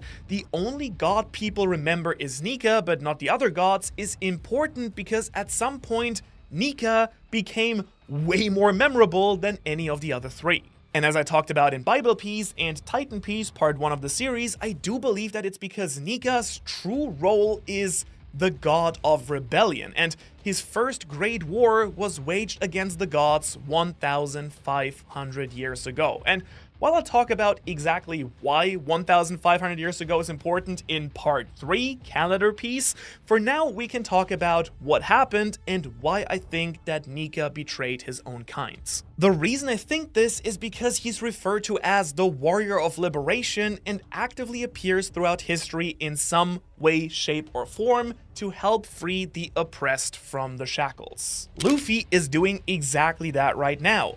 Joyboy probably did that during the Void Century, and so I believe that this cycle was established originally by Nika himself. And considering all of the wild mythological ties to him, Joyboy and Luffy, I do think how he rebelled is pretty obvious. I think that Nika turned on his own kind, the gods of the Red Line, and fought alongside the people of the One Piece world to free them from the rule of the Lunarians. Now, in Bible Piece, I made the claim that this sort of rebellion against the gods is what actually tied Nika, Joyboy, and Luffy to Lucifer, but this same sort of divine rebellion exists in a bunch of things that inspired One Piece. Sun Wukong and the even older Hanuman are two monkey gods who clearly inspired Luffy, and they actively fought for their freedom against the other gods. Lucifer fell from heaven and became a fallen angel after he fought against God and his fellow angels with a third of heaven, and his design heavily influenced, of course, the Lunarians' design as well, with their black wings and the fire theme. Kaguya Hime, who I talked about previously as well, was actually sent to the planet due to some great crime that that she committed against the other gods on the moon. And I didn't mention it earlier because it would have probably thrown me completely off my train of thought, but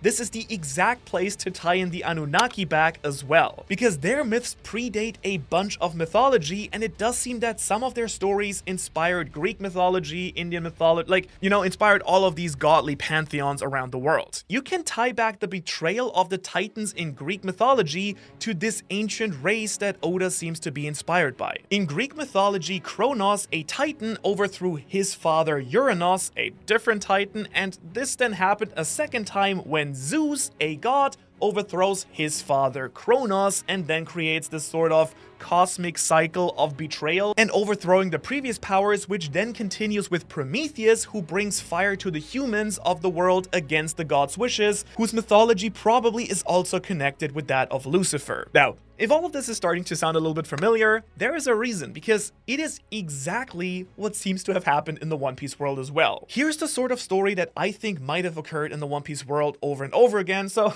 it's time for another story time with Manu section. Nika and the gods came down from the moon, using the ancient weapons to till the land and plant their massive god trees. At first, the world revered them after they defeated the Titans, and they nested themselves on top of the Red Line. But after some time, they became cruel gods, demanding sacrifices, as I believe this is why the Shandorans eventually began to do this with Kishigami. Nika noticed the innocent people of the One Piece world suffering and started to stand up against his own kind. He helped them using his eternal flame to power the ancient farm tools and turn them into weapons so that the people of this world could liberate themselves from their suppressors. But I also think that he was not quite strong enough himself, and because of that, he lost, much like Joyboy did during the Void Century, and this might be exactly why his powers don't line up with him in the past. Now, this next part is a little bit wild as well, but I do think it may be the case that Nika didn't even have any crazy imagination powers to begin with at this point, and that these powers only came into existence in the One Piece world after the devil fruit trees that they planted bore a fruit containing his will, his desires, and his dreams. Of course, the origins of devil fruits are one of the greatest mysteries in the entire One Piece story, and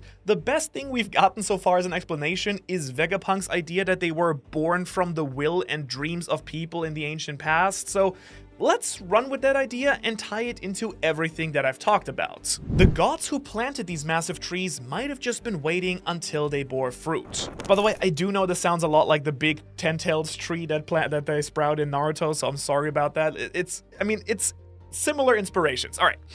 The gods who planted these massive trees might have just been waiting until they bore fruit. The moon clearly couldn't sustain these plants, so they needed to plant them on the blue planet. We can actually see this inspiration in the history of the sky races running out of Earth and pursuing the blue planet, but maybe they needed the blue planet for these trees specifically, trees that could create fruits of immense power, turning angels into true gods with powers that match their wills and thoughts. Again, classic Naruto behavior over here. And that's why, despite being the sun god, one of the deities who brought farming and agriculture to this world, Nika's powers ended up being based on imagination and his will to liberate the world. So, to be the most free person, to free those around him, this power manifested within his devil fruit. And considering that he's bringing the new dawn, the sun god title still fits pretty well, I think. Once again, this idea does have a strong basis in a bunch of ancient legends as well. There's the tree of knowledge of good and evil from Abrahamic religions, the tree that had the forbidden fruit that Eve ate in the Bible. In the Journey to the West with Sun Wukong, the ginseng fruit tree produces 30 pieces of fruit every 9,000 years and turns those who eat the fruits immortal. And Yggdrasil, the world tree in Norse mythology, was the tree that Odin sacrificed himself to grant humanity magical power and poetry. And of course, Oda very clearly also doesn't mind mixing myths and legends together, because the Adam tree is the massive world tree in the Nordic islands. On top of that, even in One Piece, the trees in Wano and in Shandora are all sacred due to their connection to the spirit and souls of the ancestors. These motives are very clearly present throughout the entire story, and I do believe that the roots of them all go much deeper and further back to the Age of Titans and the Age of Nika than we all previously thought. The Nika fruit, which may be the strongest of the great devil fruits, eventually seems to find its way to the next liberator, the person whose dream is closest to Nika's, and that's why everyone who seems to use it helps change the world. They use their power to stand against strong foes like the gods, the ancient kingdom, and the world government, and it's why Vegapunk says that the war from the Void Century never ended, and I think it goes much further back than even that. What I'm trying to say here is that there seems to be this endless cycle of death and destruction, slavery and rebellion, and endless sorrow with little pockets of freedom and happiness in between. A cycle that Nika is right in the center of. And I will be exploring that in much more depth in the next part of this mega theory, breaking down why the secrets of the One Piece world may be revealed in a key moment 1,500 years before Luffy was born, and how at that point this endless cycle of chaos occurs, and why Luffy will be the one to finally break the wheel and save the world. Oh, you're back. Alright, so let me just say, I felt very strong about this theory going into publishing it, just because there was just so much strong evidence for it, and man, as I do, I feel even better about it now. Again, chapter 1136 might be one of the best chapters, if only because it kind of ends up validating so much of this big theory. I did talk about how the Nika fruit seemingly finds its way into the hands of great liberators, and Ja Rule once again seems to imply the very same thing, saying that Nika only actually appears on the verge of great change. But really, this whole message to the Straw Hats is all about how the Sun God could be a great destroyer or the one who saves the world, depending on how and when he appears, I guess. And this actually also falls in line with Vegapunk's ambiguity about if the Great Kingdom was good or bad, and if the world government was truly right or wrong at the end of Egghead Island.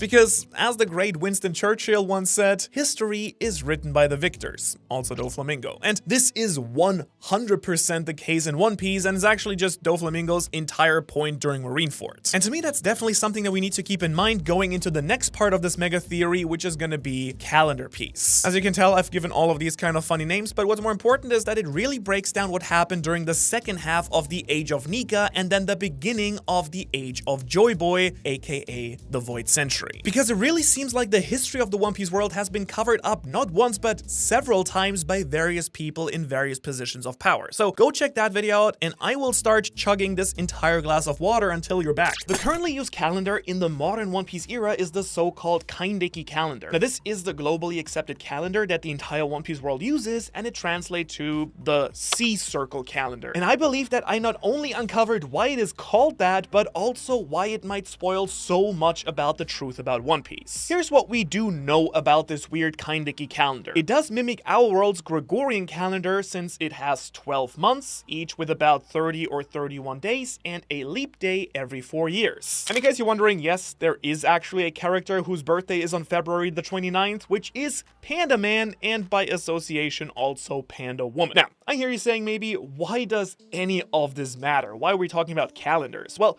the days and months matching our world is obviously super convenient for marketing purposes, since, you know, we can then also celebrate our favorite Straw Hats birthdays together, and Oda gives us a bunch of characters' birthday using exactly this system. But it's not only that, it also shares another thing in common with the Gregorian calendar too. They are both not the first calendars used in their respective worlds, just the most recent ones. You probably don't know this, but we actually learned about this other calendar all the way back during chapter 203 in Alabasta, as Robin first tells us about it when she's actually lying to Sir Crocodile about what is written on the poneglyph while she's deciphering it. Instead of telling him about Pluton and Joyboy, she instead uses dates and times associated with this second calendar when she describes the following events. The Conquest of Alabasta by Kahira. This is the heavenly calendar, year 239.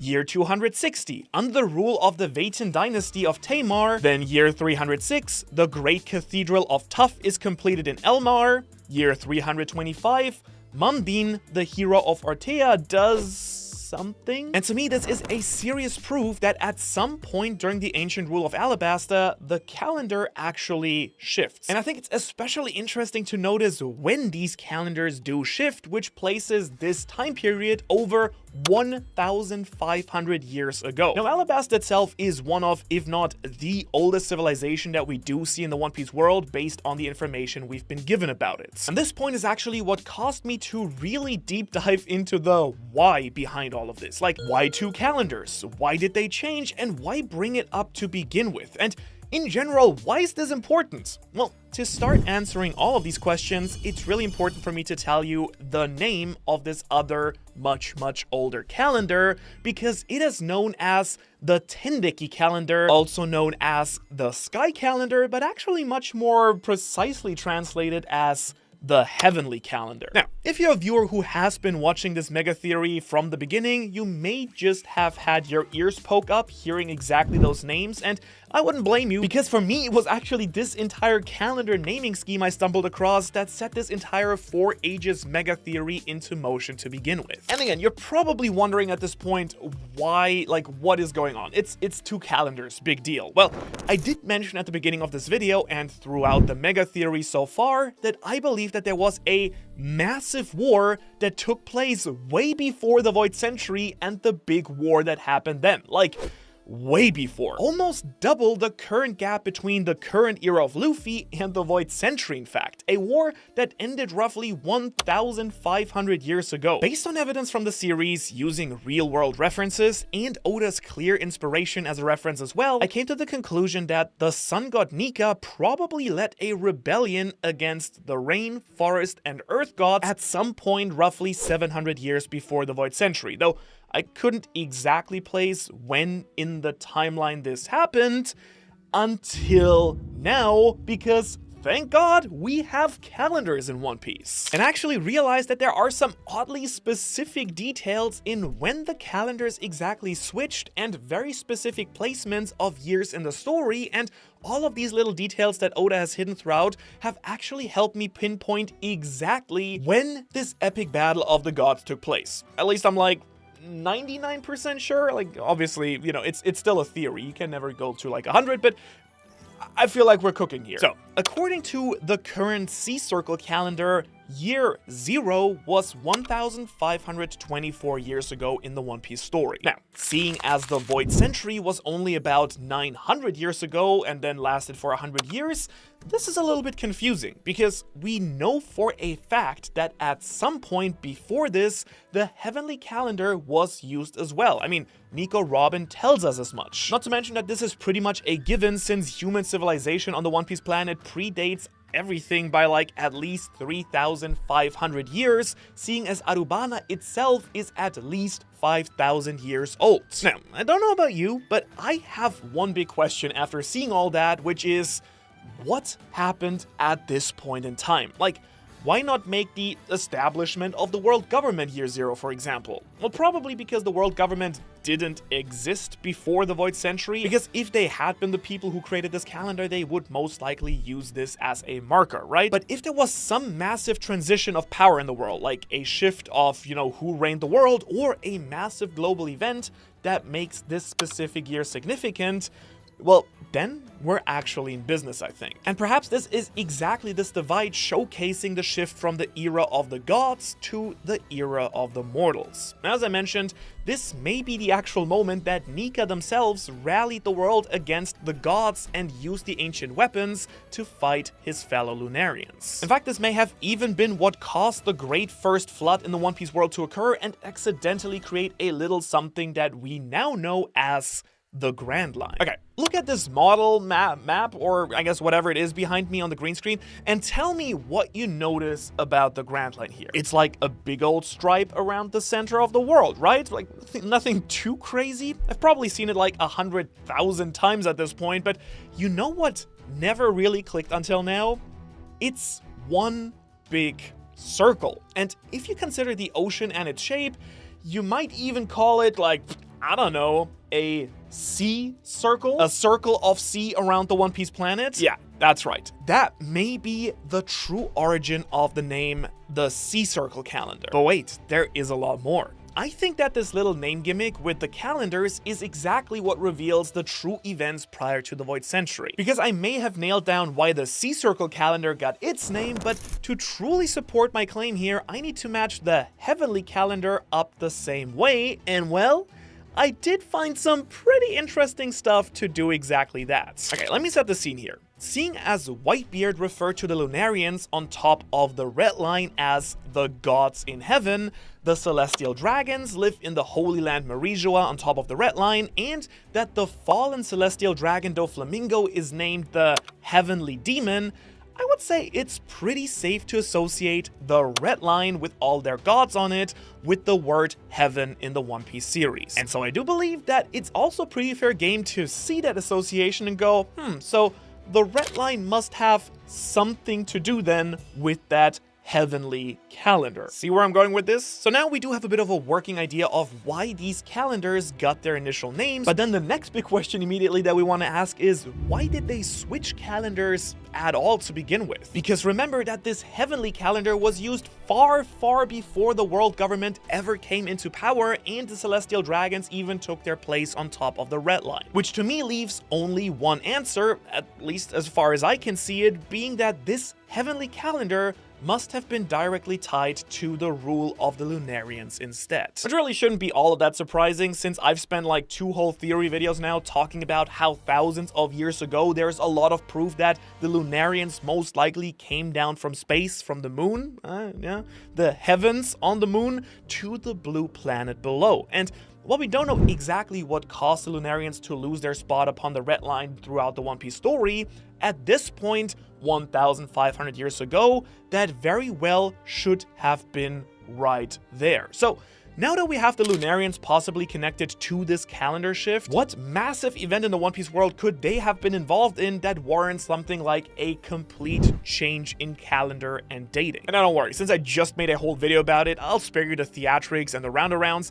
I believe that the Lunarians fell at the hands of the Ancient Kingdom, and that the Ancient Kingdom was actually the initial alliance that Nika raised against the original gods. So that of course begs the question, why do I think that this is what happens? Well, let's just start by saying that I have reasons to believe that since the original inhabitants of the Red Lines were the Lunarians, we pretty much know that, and that they are connected to the other sky races based on their design, they also may have been a group that worshipped Nika himself. Plus, we do know that races that worship Sun God Nika, like the Buccaneers or the Tontada, ended up in slavery and persecuted, and that the Lunarians were as well, so this points to them also potentially being worshippers of Nika. But regardless of just that though, something that we do know for certain is that these dark-winged angel-type creatures were at some point kicked off their high horse on top of the red line, and that it's pretty safe to say that someone with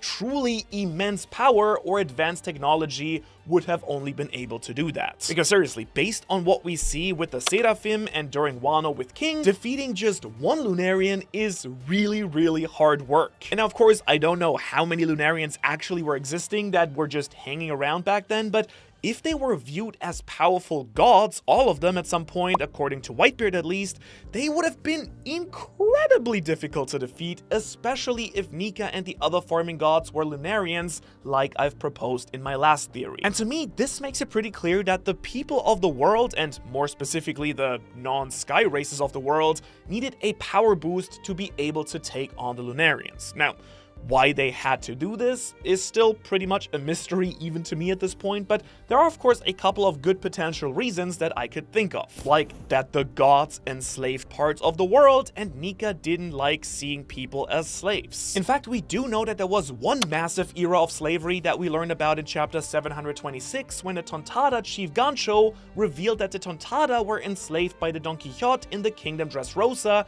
and based on the timeline, this actually took place right before the Void Century. So maybe something like this, like an era of slavery, had something to do with it. But I actually do think it's much more likely that this act of slavery took place after the First Great War and is what led to the Second Great War that actually happened during the Void Century. So instead, I actually think that it might be much more likely that Nika did something that caused him to get exiled by the other gods, and in a fit of rebellion, he took the world down with him to eventually free himself from their divine punishments. And this would actually line up pretty nicely with a lot of the mythological inspirations like Kaguya-hime, Sun Wukong, or even Lucifer, all of them fallen gods who retaliated against the gods after their own crimes. Now, without going into all of the detail I went into with my Nika video and Bible piece here, there are just tons and tons of mythological stories that Oda-sensei seems to have taken inspiration from when making his godlike characters in One Piece as well. Prometheus, Zeus, the Titans. I have talked about all of them recently and how their acts of rebellion against the established gods seem to all line up with Nika and then Joyboy and then Luffy, whose true title might have actually been the God of Rebellion. In fact, I think that this would line up way better with the Warrior of Liberation theme than his actual Sun God title would do anyways. But speaking of rebellion and all these big wars, I should also come clean with you guys and tell you that I've been keeping a pretty big secret from you all. I actually have come up with not one, but two possible timelines that I have uncovered today. You see, once I had actually laid out all the information we just talked about on paper and then had talked to friends and my team about it, and they're actually rooted in two very different sets of evidence with two very different pieces of arguments that surprisingly somehow end up at the very same conclusion. So let's talk about what course of events might have happened in timeline number 1 for how this calendar switch happened and why, and then after, we'll talk about option number 2. And I should probably also quickly preface this by saying, even though I mentioned it at the top of the video, if you haven't watched my theories on the Age of Titans and the Age of Nika, the storyline I'm about to talk about will sound a little bit wacky and crazy, so please make sure to catch up on them at least after, you watch this video to truly understand the depth of this theory, because, again, if you just hear it for the first time, it'll just sound a little bit wild, which, not saying it's not, but there is evidence for a lot of this. So, to just make this as simple as I can possibly make it, I've named my two possible timelines different ways. Option 1 is the Heavenly War Calendar timeline, and the second option is the Void Century War timeline. And as you can probably guess, the key difference is when I think during the timeline the calendar switch actually happened, which is either the moment that the War of Heaven and Earth ended, or maybe even during the Void Century itself. And the first option kind of revolves around when Nika the Lunarian and his comrades, the Rain, Forest, and Earth gods, came down 5,000 years ago from the moon, which we can basically conclude based on the fact that Alabasta's castle, Arubana, was built over 5,000 years ago as well. And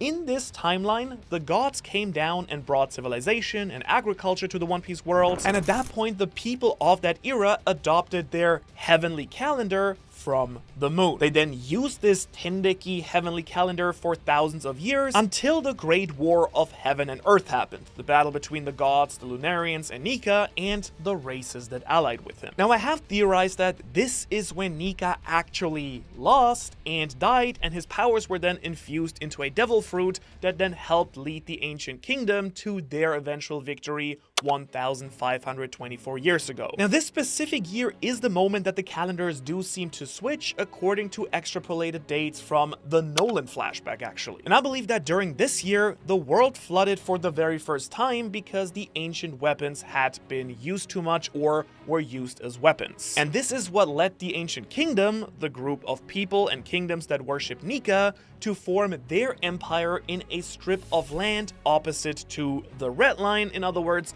opposite to the Lunarians and the other gods. And this other circle of ocean, where many kingdoms in their alliance found new homes, then became known as the Grand Line, which is the Great Sea Circle. And then as a result, the group that formed the ancient kingdom called and named their new calendar after exactly that, where they lived and the new kingdom that they had established. And yes, what I'm basically saying here is that the Grand Line is the ancient kingdom, just that during the Void Century there was probably a lot more land to it. And after that, the story then pretty much goes the way that we know it. Years later, Joyboy hits the scene, then at some point the world floods a second time, which I actually believe might have been Joyboy's doing according to Binks, and then he helps spread some poneglyphs around the rest of the world that we're deciphering right now. And after all of this happens, Emu rises then to power, erases the true history, causing what we now know, or I guess don't know, which is the Void Century. Now, this first idea, you can probably tell, focuses very much on the naming scheme and the fact that this 1,524 year ago moment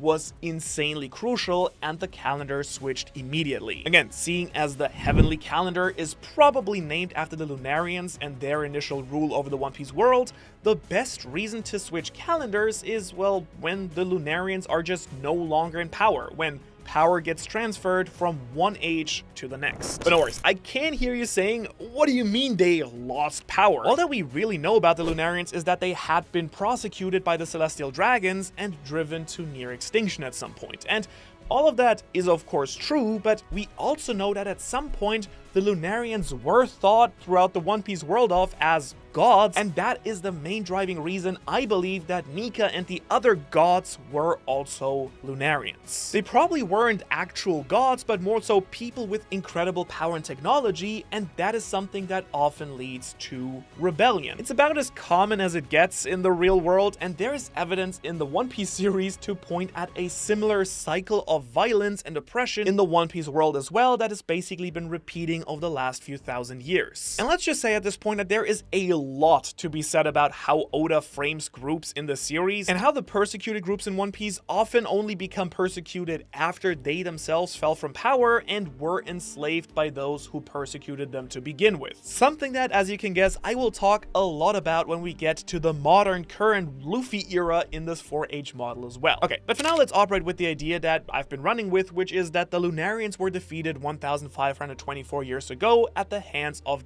what then became the Ancient Kingdom, which I then believe makes a lot of sense for that to be the moment when the calendars first switch and they kicked it off at basically year 0 of the liberated world with that new calendar. And while I do have to admit that this is the actual idea I personally like the most and subscribe to, since it's just a little bit more clear-cut and simple, I wouldn't of course be a good One Piece YouTuber if I didn't at least cover the evidence for the other possible option and explain that as well. So, in option 2, which is the Void Century War Calendar option, the idea for that one is that 1,524 years ago, the Great War of Heaven and Earth took place. This, by the way, is just my little fun nickname for the battle that I think took place between the Ancient Kingdom, with Nika battling against the Lunarians and the other 3 gods of Rain, Earth, and Forest. So, everything generally lines up pretty much the same initially, but in this version, the Ancient Kingdom continues to use the heavenly calendar until the Void Century happens. And then it's not until after the Void Century takes place and the Ancient Kingdom is actually overthrown by the 20 other kingdoms that then formed the world government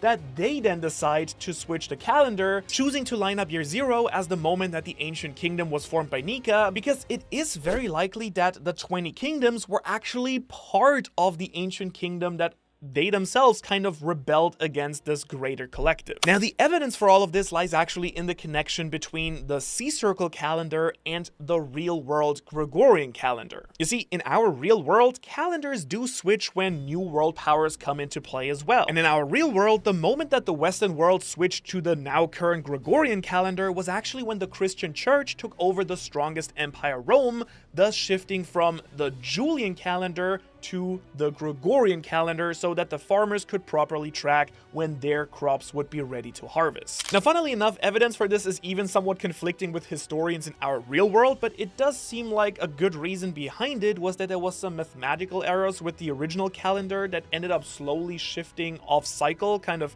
drifting off, so that the Gregorian calendar then was designed to accommodate for, precession and all these things with leap years and gap years, and so on and so forth. Anyhow, the idea here is that in One Piece, the equivalent to the Christian Church taking over Rome was when the 20 kingdoms overthrew the Great Kingdom or rebelled against it. And I do actually think that this parallel works for a ton of different reasons and has its roots in all of the different ideas that I've talked about in Bible Piece and the Nika era theory as well. There are several allusions to Christianity snuffing out older religions, as can be seen by the Holy Land Marijua and its very Christian themes. For example, the world government actively takes Joyboy and the races that worship Nika and the other gods out of the picture.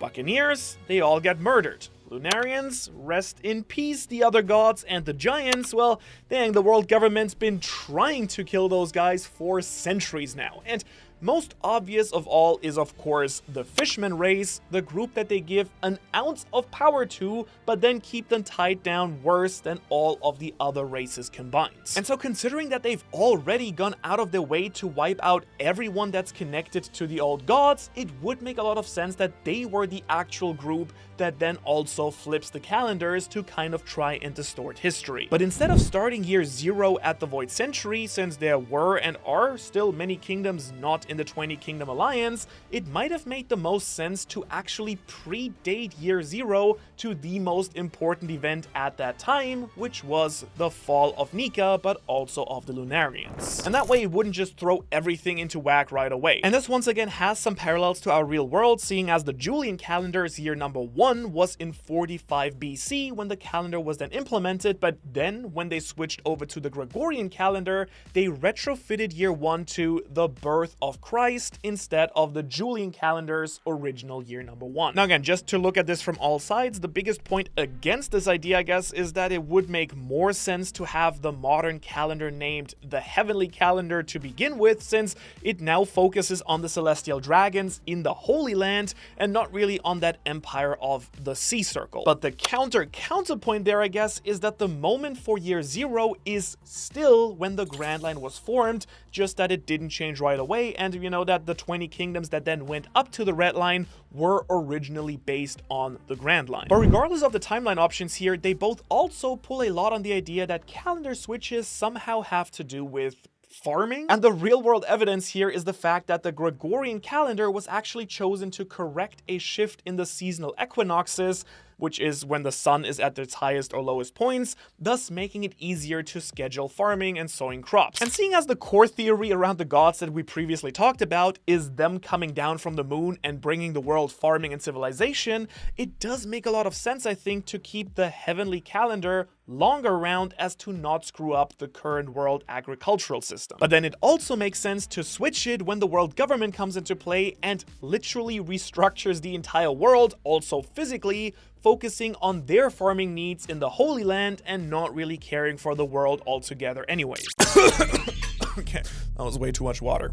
Once again, this lines up all pretty perfectly with everything that we know about Nika since that first theory dropped. The sun god brings peace or chaos depending on who it is and the views of them. And the chapter also practically confirms that there is an ancient cycle of the world ending and Nika reappearing, something that really makes you wonder, is it all just kind of pointless what's happening in the One Piece world? Like, are Luffy and the Straw Hats going to cause Ragnarok and end the world, or are they actually gonna save it? And could this all tie into the weird vibes that Rayleigh has every single time he talks about Laugh Tale or Roger crying? Well, I think to fully understand that, there's of course one more really important era that we need to cover here, because we do need to understand how all of this, the ancient terraforming weapons, Nika's rebellions, and then of course Joyboy's poneglyphs, truly bring us into the current era. And to do that, we now need to shift into the age of Joyboy and the Void Century and forward into the modern era as well. But luckily, I think that actually cracked Joyboy's 1,000-year-old plan to break this endless cycle finally. So go watch it and then we'll break it down after. Let's start with the first part of this insane 3-layer plan. And that's right, I said 3 layers because Joyboy's plan actually created 2 new plans in the current era, one by the king of the pirates, Goldie Roger, and then another one by his apprentice, Red Hair Shanks. So 3 plans for 1. And weirdly enough, I think this will all make the most sense if we actually start in the middle here and break down Roger's phase of the plan first, because he's kind of the one that actually ties the past and the future together. Alright, first thing first, I think we can assume that Shanks pursued the Nika fruit because of Roger's legacy. In chapter 968, we first learned that Roger briefly spoke to Shanks right after discovering the One Piece, and it caused him to cry his eyes out. And then a couple of years later, Shanks went on to steal the Nika fruit from the world government and brought it to Fuchsia Village on Luffy's island, where Luffy then inevitably ate it. Now, I believe Shanks coming to the East Blue was actually also part of Roger's plan to eventually give Ace the Nika fruit, as we learned in that very same chapter that the Roger pirates were way too early when they made it to Laugh Tale. On top of that, it's also implied that Shirahoshi, aka the ancient weapon Poseidon, needed to still be born and then grow up, which would take about 25 years. And this lines up actually incredibly well with when Shanks stole the Nika fruit and how old Ace would have been around this key moment in time as well. But wait a second here, why do I even think that Roger's plan revolves around Ace to begin with? Well, once again, in chapter 968, Roger literally confirms that he intended for Ace for his kid to discover the One Piece. He basically wants to create the next Joyboy. He shouts this in Rayleigh's face and then disbands the Roger pirates and goes off to have Ace. But obviously, Ace would need to be trained, and with his illness, well, Roger wouldn't get the chance to do so himself. And thus, Roger gave his son to his rival,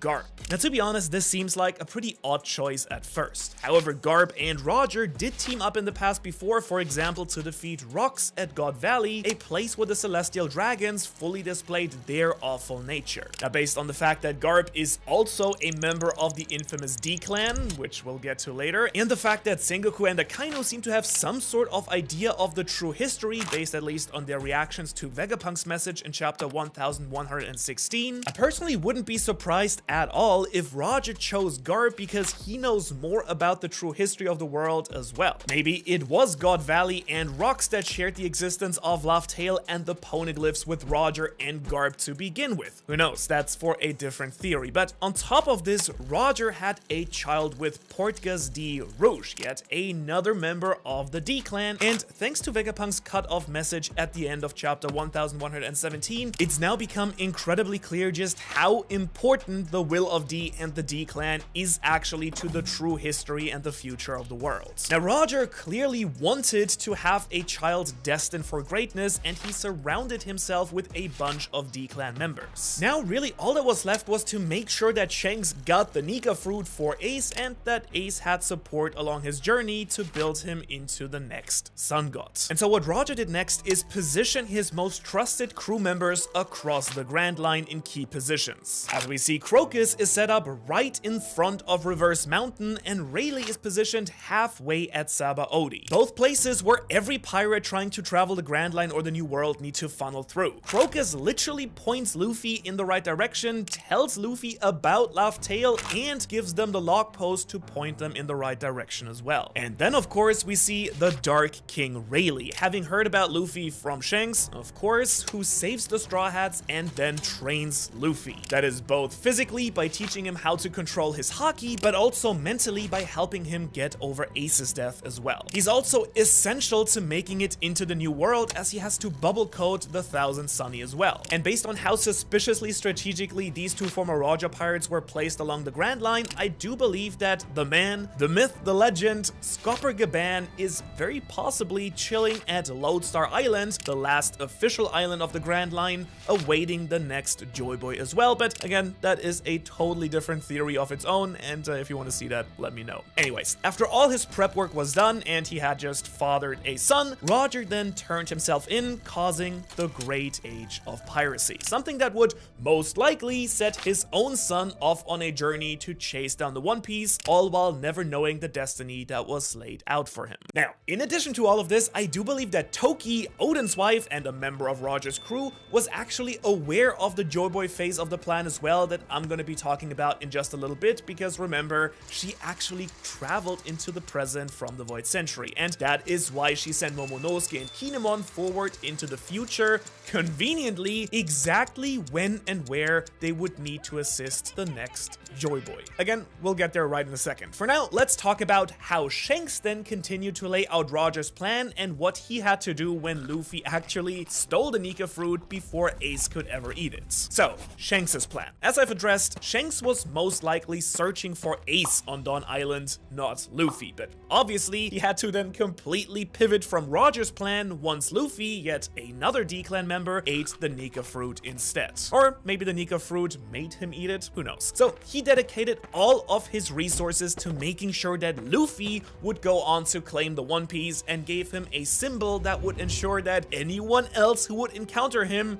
would know who he was. We're of course talking about Roger's Straw Hat. After all, Whitebeard and Mihawk both instantly seem to understand the importance of Roger's hat and what it means for Luffy to have it. For example, we do know that Whitebeard knows what the One Piece is and some of the true history after sharing sake with Roger and before his death. He also knows the truth about the D-Clan, and it just so happens that the moment Whitebeard connects that Luffy is Ace's brother is also the moment he sees the Straw Hat. Remember, before the entire war happened, Shanks met with Whitebeard to discuss Blackbeard, but he clearly knows that Shanks had the Straw Hat and had given it away to someone else. In a nutshell, the Straw Hat symbolizes the person that Shanks entrusted Roger's will to, not just his own. In fact, it's the exact reason that I think Whitebeard invests all of his trust and resources in Luffy to save Ace at Marineford. I don't think it's just dumb luck or Luffy being so charismatic. After all, Whitebeard did take Ace onto his ship knowing about his goals and dreams. It becomes pretty clear after learning about how close Roger and Whitebeard actually were at some point that Ace being Pirate King may have been something all of the greatest pirates were actually trying to make happen together. Whitebeard, Roger, Shanks, all of them were actively pushing to make Ace the next king of the pirates, at least until Luffy then became Joyboy instead. And interestingly enough, I think that Mihawk is in the exact same boat. He sees Luffy for the first time and immediately goes and talks to Shanks. He also spares Zoro's life and eventually goes on to even train him for Luffy's sake. Something that seems really out of character, especially once Zoro drops to his knees and begs. Now at first, Mihawk is disgusted by this until he realizes that Zoro is doing it for Luffy. And here's the thing, Mihawk and Shanks are really good friends and rivals. It makes a ton of sense that Mihawk, after seeing the insane will and effect that Luffy has had on others, would go on to train his second strongest in command. Once again, he is actively contributing and honestly also impacted by Luffy's Joyboy-esque attitude. And bringing this all the way around, Shanks putting all of the resources into Luffy once again feeds back into Roger's plan as well. Crocus does everything he can to help Luffy, and we do know that Shanks very happily talked to Rayleigh about Luffy as well after giving him the Straw Hat and losing his arm, or sacrificing his arm. Now to me, that is a clear indication that Rayleigh saw that hat and that cheeky smile of Luffy's and hedged his bets on the Straw Hats. In other words, Luffy is the person he has been waiting for on Sabaody according to Roger's plan. Now it also brings a great sense of purpose to his words about the crew finding a different answer once they reach Laugh Tale. Roger and his crew came to one conclusion, which I believe to be mania after witnessing the horrors of the ancient kingdom at Laugh Tale and the terrifying fate of the world. But if they knew that they just needed to stall a little bit more, 20 more years until a new dawn could be formed, maybe their laughter was just over how funny it was that they put all this effort in and it was practically useless in their own lifetime. Whatever the case may be, Rayleigh seems to double down on this in chapter 1116, drinking himself under the table and talking about leaving the fun to the new era as Vegapunk reveals parts of the shocking fate and history of the world. Now, Shanks doubling down on Roger's plan would also explain pretty perfectly why characters like him, his crew, Crocus, and Rayleigh all seem to have been prepped for undersea travel in some way or form. I bet that one just blew your mind a little bit, because we do know that the Great Flood sank the ancient world, most of it, and if the grand plan revolves around something that's actually now under the ocean, Rayleigh's bubble business, Crocus living inside a literal whale, and the red-haired crew all lacking devil fruits would make all of that a lot more easy and also makes a lot of sense if you really think about it. Okay, but now that we've actually covered the basics, here's what I believe that Shanks' full plan actually looks like. Step 1 is to find the Nika fruit and give it to Ace. However, he has been pivoting hard since Luffy took that by accident. And if we base things on the claim that zone fruits have a will of their own and Roger actively ensured his son would inherit the will of D, it seems to imply that a D clan member needed to consume that god fruit in some way or form. Next, Shanks then sets Luffy down to the path of definitely wanting to become a pirate, and specifically Pirate King, and puts all of his resources and allies into helping Luffy, including Crocus, Rayleigh, Mihawk, and even Whitebeard. After that, he then decided to lay low and pull strings behind the curtain, pushing things in the right direction for Luffy, as we see him doing with his visit to the Gorosei, for instance, in chapter 907. However, during Marineford, Luffy's life is at real real risk, so he shows up to save him, specifically. Now, coincidentally enough, another D-Clan member, Trafalgar Law, ends up actually rescuing Luffy and taking away, and Rayleigh then trains him. And after all this, Shanks then goes back into hiding until he finally sees Luffy awake in Gear 5th, becoming Nika and the next Joyboy. Now, with this major milestone, he then sets sail for the One Piece himself as he realizes that the 25-year wait is over and the new dawn is closing in. Okay, so I do think that Roger and Shanks' plan kind of makes sense here, but why? Why is all of that so important? Well, that is of course all thanks to our third and main act, Joyboy's mega plan. And once again for this, I think we need to do some groundwork here that will help really build up this incredible 1,000-year scheme. Here's some of the things that we do know for sure as a fact about Joyboy and what he set out to accomplish. Number one, at this point, it's become pretty clear that Joyboy had the Nika fruit himself and used it to fight the world government. We've actually seen him with the classic Nika form. Characters like Zunisha, the Iron Giant, and Vegapunk have all remarked about Luffy's Gear 5th either being Joyboy's return, or at least reminding them of Joyboy or Nika. We literally see this with the Iron Giant and Vegapunk in chapters 1111, 15, 16, 17, and 18, and Zunisha even confirms this during Luffy's very first awakening back in chapter 1043. Now, Vegapunk also confirmed for us that Nika and Joyboy are in fact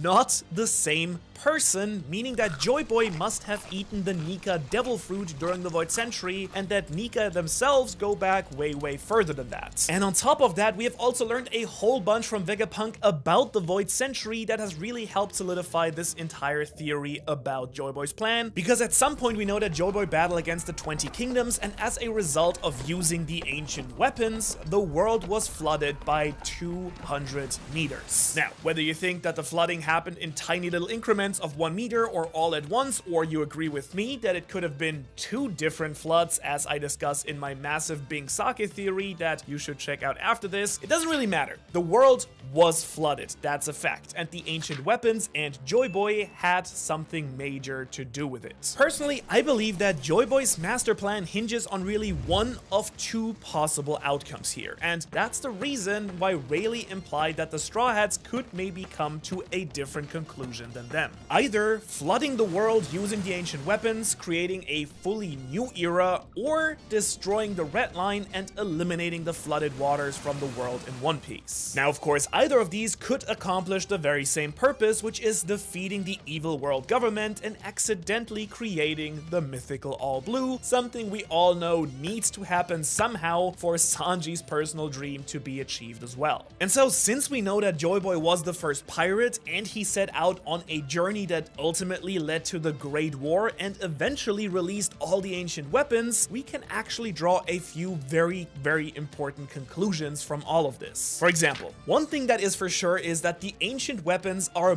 most likely directly tied to Nika, not to Joyboy. After all, if Joyboy is using the Nika fruit, and that is what causes the ancient technology to activate, like the Iron Giant here, well, there's probably some sort of secret to the Nika form or Nika's powers that are tied into all of this. We also know that the incredibly ancient races like the Giants and the Skypians worshipped the sun god Nika, not Joyboy, and their history goes way more back than just the Void Century. It goes back thousands of years. Toss in all the imagery of the sky races, the sun, and possibly the eternal flame from Enel's cover story, and we've got ourselves a sun god Nika that potentially came down from somewhere from outer space alongside the ancient weapons way before even the Void Century. And actually, another really important distinction here is that the ancient weapons in Japanese are actually called ancient weapons, while the ancient kingdom is a mistranslation in English and is actually called the Great Kingdom, kind of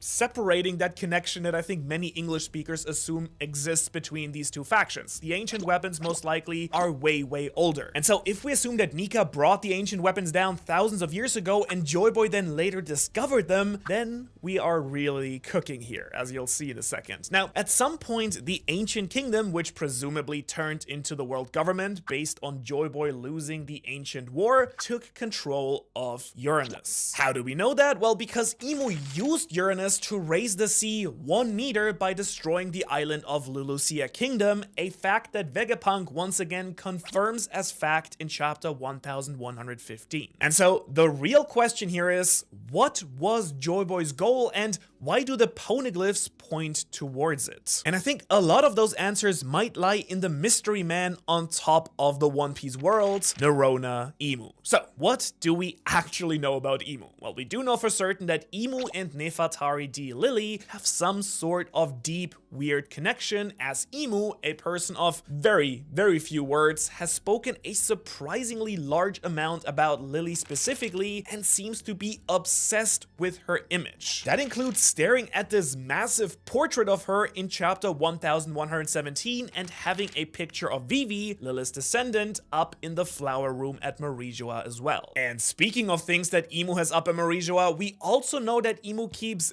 this giant straw hat in a freezer somewhere hidden in the Holy Land as well. Now, I do want to quickly pivot back to Lily here for a second, because we also know that at some point towards the end of the Giant War during the Void Century, Lily made a grave mistake, at least according to Imu, and released the poneglyphs into the world. As we know, the poneglyphs are obviously super important as they tell the true story of the Void Century, the Ancient War, and also give the directions to the final Island Laugh Tale, as well as to the remaining ancient weapons, or at least definitely to Pluton and Poseidon. Not to mention that these directions and poneglyphs are all connected to races and clans heavily connected to Joyboy. The Lunarians, the Minks, and the Fishmen are some really good and big examples here, but the Kozuki clan are also heavily tied to the poneglyphs, maybe even the heaviest, as we discovered that they are actually the ones who created them in the first place. Shout out to my man Kozuki Sukiyaki for telling Robin and Law that at the end of Wano. You're making my life really, really easy, old geezer. Thank you. I appreciate your contribution here. But anyways, why is all of that important for Joyboy's plan? Well, there are a couple of really odd things about Imu and their motives, and I do think that they explain really well what the real secret plan is. And let me just ask you, why in the world hasn't Imu just straight up killed Luffy? Why haven't the Holy Knights been chasing after him? If the awakening of the Sun God Nika is so important and bad for the world government, why is it that the Gorosei are the one trying to defeat Luffy, not Imu? Honestly, we've hardly ever seen Imu take any action against the Straw Hats to begin with. Also, why didn't they try to kill Zunisha? Or why didn't they fully destroy the Iron Giant, another character directly tied to Joyboy? And of course, what in the world is going on with that giant straw hat that Imu has under lock and key in the Holy Land? All of these questions don't point to someone really who wants Joyboy dead or wants Joyboy to stay unawakened, if you get my drift. Now, the Gorosei, they're a different story. They clearly do want that, but Imu doesn't seem all that bothered. And so with all of that in mind, I propose a very, very different idea, something I don't think is too popular, but to me, it would actually seal the deal on Joyboy's plan and maybe be the perfect twist at the end of the story. Okay, here it is. I believe that Imu, the big, bad, ultimate villain guy that we all fear, is actually working to help Joyboy's master plan. They are the mole, the person on the inside, making sure that just enough is done to reawaken Joyboy,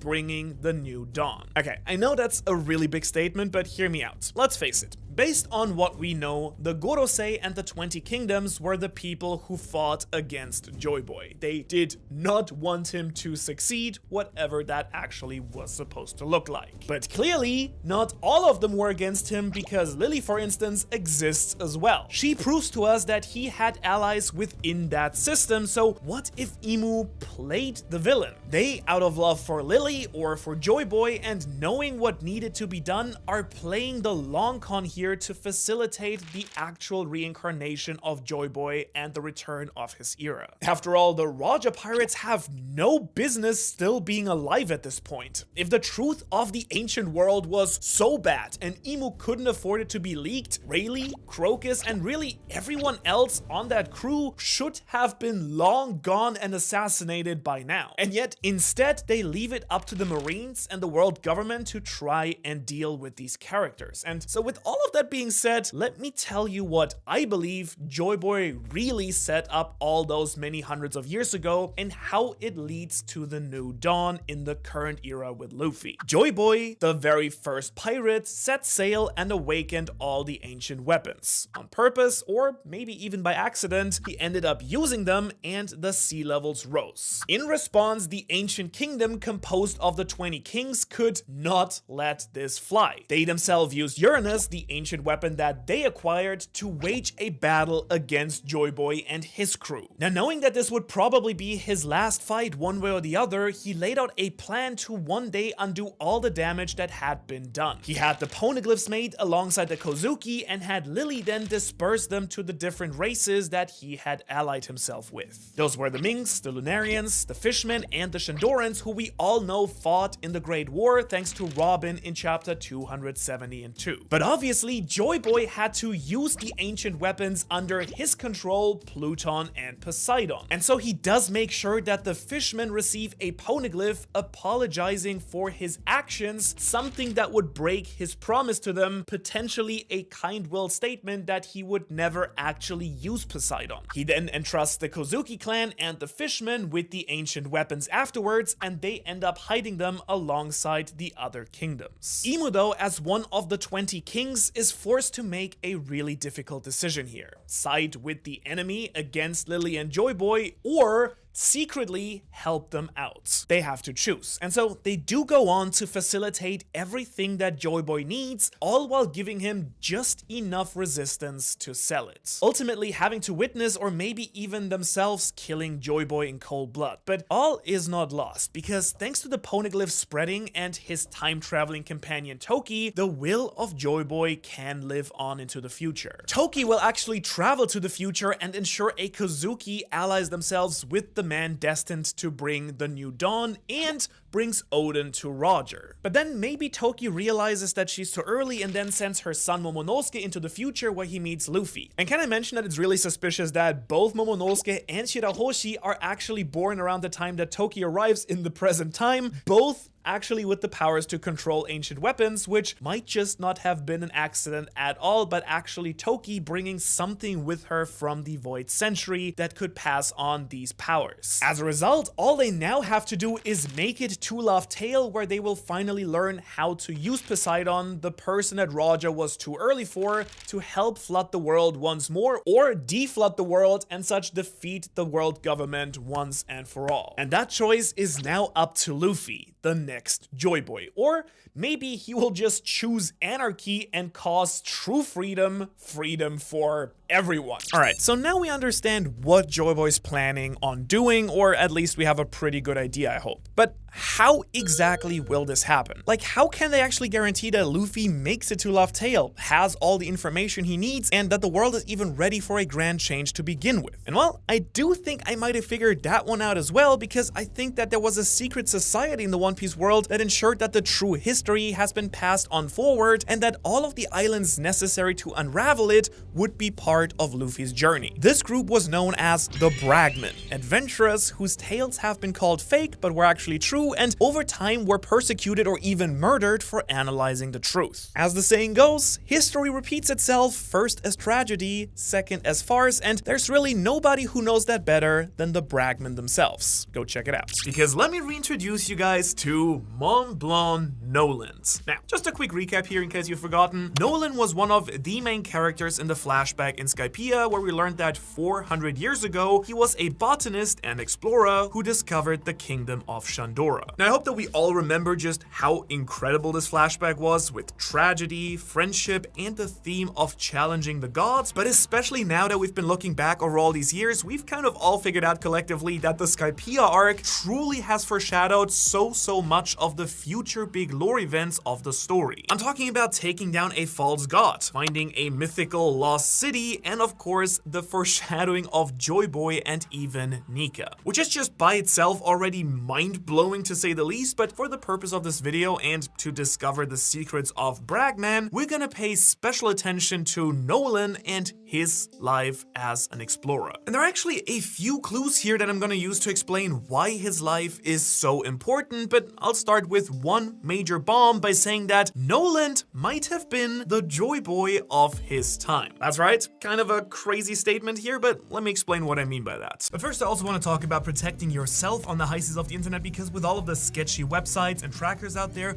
online safety is something that everyone should be taking seriously. And that's where CyberGhost VPN comes in, the sponsor of today's video. And if you're not familiar, CyberGhost VPN creates a secure tunnel for all of your internet traffic, hiding your IP address and keeping your own data encrypted. It's kind of like your own personal log post guiding you through the internet safely. You can even switch your location in just 3 clicks, giving you access to geo-restricted content from places like Netflix, Hulu, and so many more. I use it for Crunchyroll. It's a real game changer, especially if you want to catch up on shows or grab better online deals from different regions. CyberGhost VPN works on pretty much everything: Windows, Mac, iOS, Android, even smart TVs and consoles, and one subscription covers up to 7 devices, so you can protect your entire crew. Plus, they've got this really amazing deal for my subscribers, just $2.03 a month plus 4 months for free, which is 84% off. It's seriously a steal. There's a 45-day money-back guarantee and 24/7 customer support, so you're covered if you ever change your mind. So if you're interested, go join over 38 million users who trust CyberGhost VPN to keep their browsing secure. The link's in the description and the pinned comment. Protect yourself today, risk-free. You see, above all else, Joyboy and Nika do represent freedom and friendship, and that's pretty much exactly what Nolan represents all throughout his flashback and beyond that even. He of course saves the entire race of Shandians from a deadly disease and then becomes great friends with them as well. But what's even more important is that he changed their entire way of thinking. They kind of went from worshipping gods who weren't ever going to help them in the first place to truly embracing a new way of living. And actually, this idea in particular is gonna be super important for this video, so I'm gonna repeat it once again. An explorer becomes friends with the suffering people, an explorer saved them with the help of friendship and science, and then liberated them from the oppression of the old gods. Now, if that idea sounds familiar to you, that's probably because it is basically the entire story so far of Luffy's journey. He travels and explores, makes friends, and then saves them from their oppression. And you can even look at that from a small arc-by-arc scale, or blow it up to represent the entire journey to find the One Piece altogether. And of course, we also know at this point that the Shandians weren't even the only ones that Nolan befriended, as we also know that he was known as the great friend and savior of the Tontada tribe of dwarves who lived next to Dressrosa. And so I think it's pretty obvious that Nolan was quite well traveled and likely explored much of the world, both the Grand Line and the New World, before his very unfortunate death. But what's maybe even crazier, I think, is that Nolan's death also has connections to yet another Joyboy-like character. Because you see, at the end of the Skypiea flashback, Nolan is sentenced to be executed for lying to his king, which we'll also talk more about the importance of lies in just a moment. But what's important here about this scene for us today is that Nolan's execution is very strikingly similar, of course, to that of the former Pirate King, Goldie Roger, way back at the very start of the story.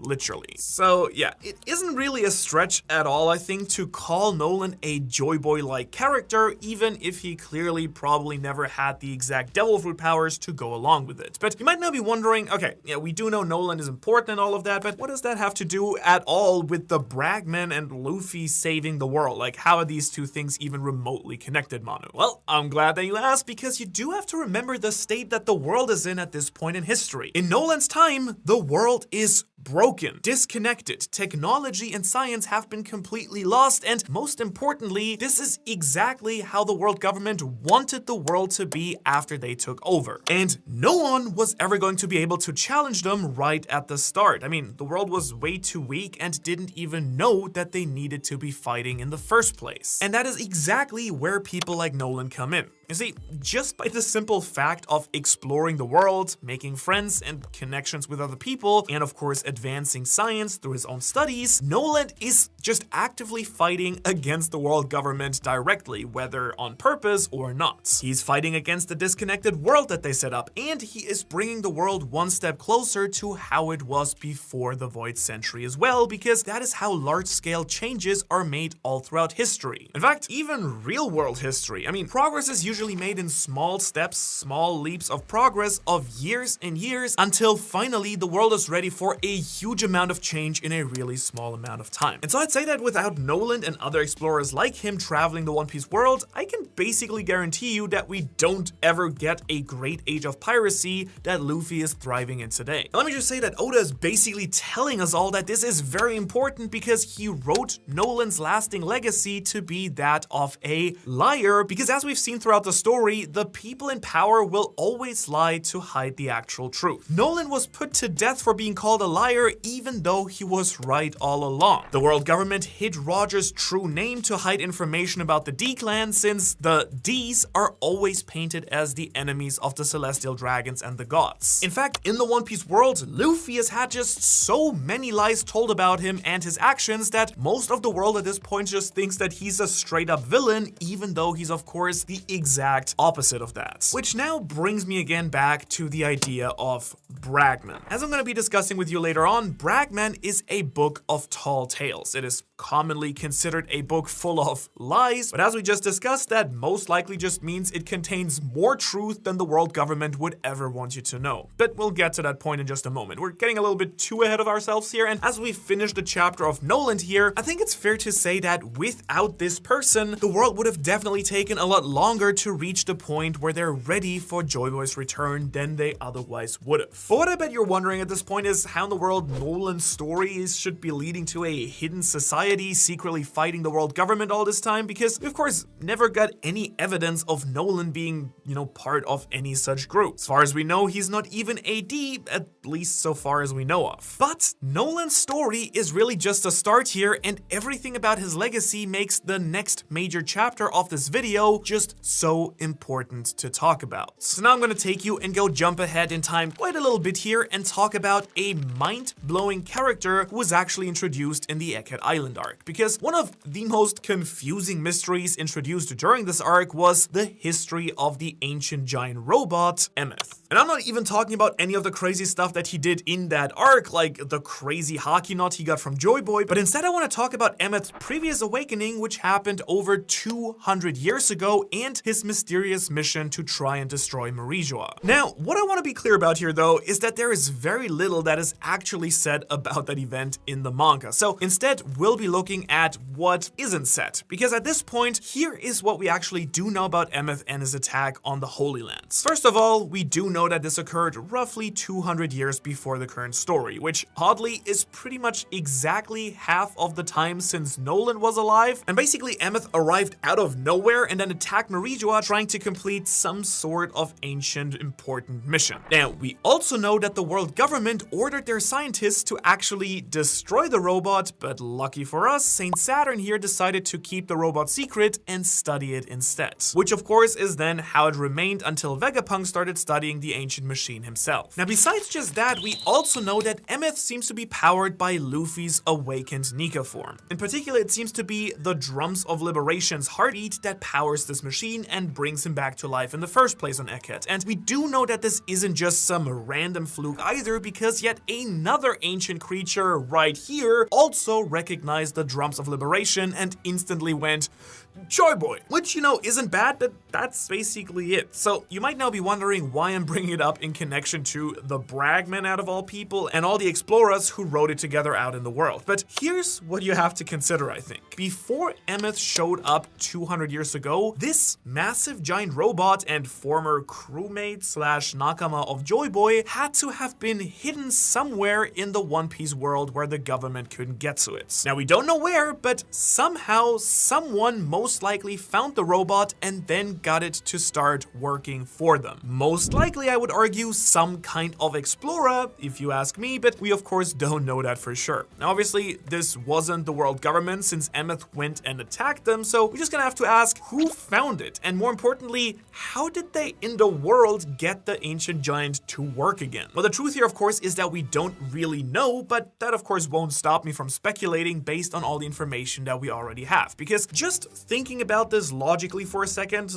if you stay with me here, we do know that Emeth is powered by the Drums of Liberation, which these days does seem to only be possible with Luffy's Gear 5th Awakening, but we've also been told that no one has apparently awakened Luffy's Devil Fruit power in centuries, probably since the Void Century. So either there is some alternate power source that we're missing here, like I guess the ancient original version of the Mother Flame, or the Gorosei just didn't know that there was actually someone else who already awakened Luffy's Devil Fruit in the past. And now trust me, I do know it sounds a little bit unlikely that someone just randomly found this robot and then also managed to find and awaken Luffy's Nika Fruit. I mean, low possibility there for sure, but at the same time, it honestly kind of seems like the only plausible and likely answer at this point to me. Again, unless Emeth just had some random power surge or someone really did find a way to recreate the energy technology of the Ancient Kingdom 200 years before Vegapunk, but again, that does seem almost more unlikely to me. So while we don't really have a good answer for it yet, all of this really boils down to one single idea in my opinion. 200 years ago, some explorers found Emeth and discovered a way to wake him up. Again, we don't know who, we don't know where, but it was someone, and the best possible answer is an explorer who knew something about the Ancient Kingdom and how this technology operates. Which is exactly why I do think that they might actually represent a group of explorers who have been searching for the truth about the Void Century and the history of the world all this time. And yeah, it could even be tied to the almost extinct Buccaneer race, since they are so closely tied to Nika and the Drums of Liberation for all we know. Whatever the case may be though, while waking up Emeth clearly did not end up bringing down the world government back in that time, it does seem like an important clue that someone was actively searching for a way to try and take down the government anyways. Now, interestingly enough, we also have this very strange ship that fell from the sky back in chapter 219. Do you remember this? And what really caught my eye about this is that this was from a very similar time period as when Emeth apparently attacked Marijoa 200 years ago, exactly 202 years in the past. And we do know from Oda that this ship, which is called the Saint Briss or Saint Bliss, depending what translation you read, was actually found guilty of some sort of crime up in Skypiea and then got sentenced to go drift up on clouds, starving until they then at some point 200 years later fell off back to sea. So I don't have any real proof that these two are exactly connected, but it was just a really interesting thing to note that the time frames here do line up. In fact, those two events with Emeth Awakening and the Saint Briss are literally two of the only things that we do know about this time period at all in the story altogether. And so maybe Emeth was actually up in the sky and some explorers found him and powered him up. We do know that the Shandian race were allies of Joyboy and the Ancient Kingdom, so that would make them a decent candidate to hide a giant powerful robot. Plus, again, remember that Skypiea was just overall such an important arc that it would make absolute sense to me that it was hiding more secrets from the past as well. And while it's kind of frustrating that we still don't know that much about this point in history, at this point, luckily, we finally get to the real juicy, meatiest part of this mystery secret society, because now we're truly getting closer to the modern era, and there has been just so much going on in the last century to make the world ready to find the One Piece treasure and bring freedom to the world finally. And there's of course one group in particular that has done more for this course than literally anyone else, and we're talking of course about the scholars of the Library of Ohara. Oh, not me? Alright, okay, sorry. Okay. And let me just tell you that with this group, things get really interesting because the connections are just flying absolutely off the charts. It's kind of the opposite from what we've been talking about so far. Like, that was just a warm-up, because as we recently learned during the Egghead Island arc, the scholars of Ohara were not just the library-loving bookworms that we originally thought them to be. No, in fact, they were some of the most daring explorers out on the One Piece oceans ever. And it all kind of started with their fearless leader, Cloudy Clover. And I still love that name. Absolutely, like Cloudy, like cloudy, just gets me every time. Pretty cool. But how are Clover and the scholars of Ohara actually connected to these like mysterious explorers of the past? Well, first up, it's pretty obvious to me at this point that they were themselves explorers, just like Nolan, and in fact, they're basically also pirates just like Luffy, sailing the world, searching for answers, escaping from the world government time and time again, and that is basically the story of Professor Clover as we learned it in chapter 1120, I think it was. Because here we do see the true origins of Clover's ambition to learn the true history. You see, as a member of the famed D-Clan, Clover and his brother were actually caught by the world government and his brother ended up being executed. And from that moment onward, Clover was determined to learn what really happened in the past. But this scene was not actually the start of Clover's adventure here. Now, we do know that by this point, he had already been traveling the world for literal years searching for the truth. I mean, we can even see him here, and how can you tell me that this man is not an explorer, right? I mean, he is 100%, no doubt about it. And so here is where the possibility of a secret society finally really starts taking a hold, because we do know that Clover traveled the world searching for clues, and we don't know exactly how long he was actually doing this for, but it sure does seem like this was his entire life's work. So I would guess that he was doing this for at least, we're gonna say like 20 or 30 years before the burning of Ohara even happens. And all of that work and all of that exploring got him closer to the secrets than anyone else. They found a poneglyph and cracked the secrets of its forbidden language, but I've just always wondered just how they actually learned to read the poneglyphs to begin with. I mean, it's basically impossible to decipher a language without some sort of translated pieces to compare it to. So how did those scholars here do it? And unless they kind of went to Wano, befriended the Shogun, and then found out that the Shoguns had passed down that knowledge amongst themselves, it would make a lot of sense, I think, if there were actually others in the past before them who knew the language and wrote it down, or just possibly wrote down translations. Now, of course, we don't know that for sure, but it would certainly help explain that one major mystery in particular. Now, I do say all of this trying to connect Clover to these explorers of the past, but in reality, it doesn't even matter if he was officially part of a literal secret society or not, because he did end up carrying on the will of these explorers of the past anyways. As you know, as a One Piece fan, inherited will is one of the biggest themes of the entire story and is mentioned countless times throughout it, which actually makes Clover's role the perfect example of yet another explorer taking up the role of making the world a better place through connecting the world, advancing science, and bringing the world closer to how it was in the past, and paving the way for the next Joyboy to uncover the truth as well. Because these are the major accomplishments of the explorers, and you can certainly see how Clover fits into all of this perfectly because of all the work that then led to Robin's ability to read the poneglyphs, which is obviously a key part of Luffy's journey to find the One Piece. And I mean, it would basically be impossible for Luffy to find the One Piece and uncover the true history otherwise, if we're being honest. Like, Luffy is the payoff, but he would never have gotten there without all of these people. And so it's really just because of the contributions of Clover and his scholars, including Robin's mother Olbia, that the Straw Hats can truly sail the seas, discover the poneglyphs, and take those final steps to finding the truth. And I think that this is the true role of people like Nolan and Clover, because they obviously aren't the most famous ones or the ones fighting on the front lines directly, but without them, Luffy's adventure wouldn't have been possible to begin with, if we're being honest. And we can pretty much say the same for anyone who has opposed the world government in the past centuries. For example, the Pirate King Goldie Roger, because have you ever wondered where he learned about the poneglyphs? Because if I had to guess, I would have absolutely said from Clover and his scholars. I mean, the timelines of Roger's final voyage certainly fits in very nicely with the time that Clover would have been adventuring as well. In fact, we can say the very same thing about Luffy's father, Monkey D. Dragon. We already knew that Dragon knew Clover, so it's absolutely possible that Clover revealed his research to Dragon as well, and that knowledge then led to Dragon to start fighting against the world government as well. So again, I really want to stress the point here that without Clover and without the explorers of the past like Nolan, many of the major characters in the current fight against the world government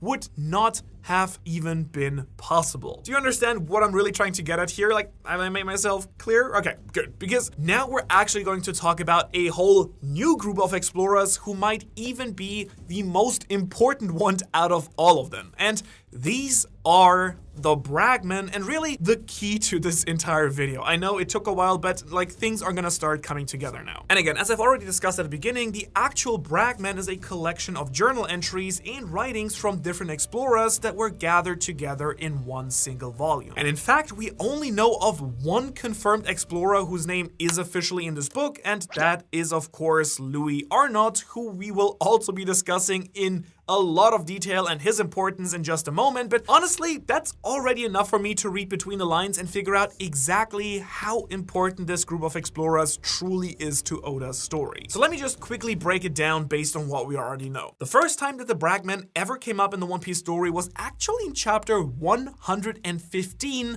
when Nami uses it to look up information about Little Garden. Now at that time, we didn't really know what this book was or how important it might be for the story, but as we can see in chapter 397, the book showed up once again among the countless others that were saved from the destruction of the library of Ohara, out of all places. And because of that, many people started wondering what this book was truly about. I mean, why is it so important that it was housed at the library of Ohara at all places? Pretty curious question for sure. In fact, one that fans even have asked Oda directly in his question corner about Bragmen and what it actually was all about. And what's crazy is that Oda actually gave a pretty serious answer that gives us a ton of really nice and important clues about the real relevance and the real role this book plays in his story. Oda basically gave us the explanation that the book here is a collection of journal entries from explorers of the past, and on top of that, the book apparently wasn't very widespread before the destruction of the library of Ohara happened. And now what's most interesting is that apparently we won't properly see the contents of the actual book in the story, but Oda did say that we will experience the book through the perspective of the Straw Hats' adventures. Okay, so wow. Okay, this is already a lot. And clearly Oda has thought a lot about this like really apparently niche detail and book here. So we're gonna do the same thing and try answering some of the really big questions here. Who were the explorers who contributed to this book? Why did it become popular and so widespread only after the destruction of Ohara? Why has the world government spread rumors that everything in this book is actually, don't worry about it, it's all a lie? And why is this book even important in the first place? And I actually want to start with that last question here. Why is this book important? Well, it's only shown up a few times throughout the story and we barely know anything about it. Now, you might already know where I'm going with this, of course, but I mean, come on. It was literally written by explorers who are the whole point of this video. Now, as we've already discussed, exploration is basically the key to everything in the One Piece world, and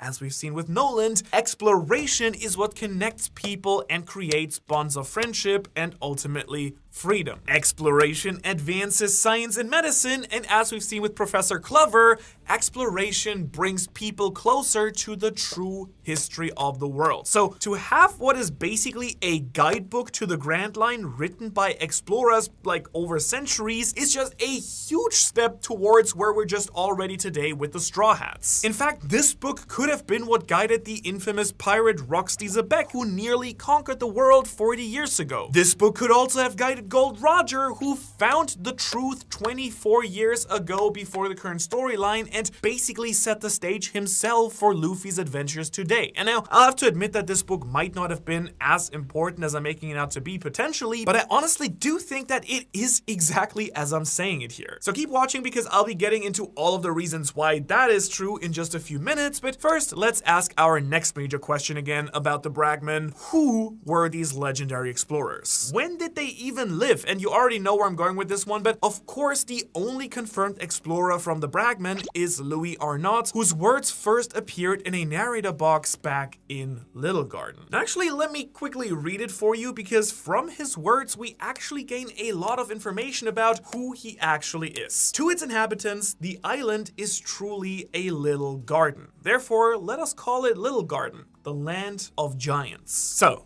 let's dive into this here a little bit more because clearly by the time that Arnott arrived at Little Garden, the giants Dory and Broggy had already begun their fierce duel to death, which actually kindly enough gives us a nice time frame to work with here because we do know that the giant captain's duel began about 100 years ago, and we also know that the Bragmen book was already written by the time that Ohara was destroyed 22 years ago. So that gives us a nice time frame for Arnott's adventures adventures of between 100 and 22 years in the past. Which, I mean, to be fair, 78 years is a pretty long time span, but at least it does give us some general idea about when Arnott was actually sailing and who he might have interacted with. Because this, of course, lines up quite nicely with the time frames of both Rox's and Roger's adventures as well, so it's even possible that Arnott could have sailed with one or even both of these legendary pirate crews, because you have to remember, authors will usually have a pen name to hide their true identity, so Louis Arnott might even be a character that we already know from the recent past, or that might still even be alive today. However, that's not all that we know about Arnott, because his writing showed up once again in chapter 1132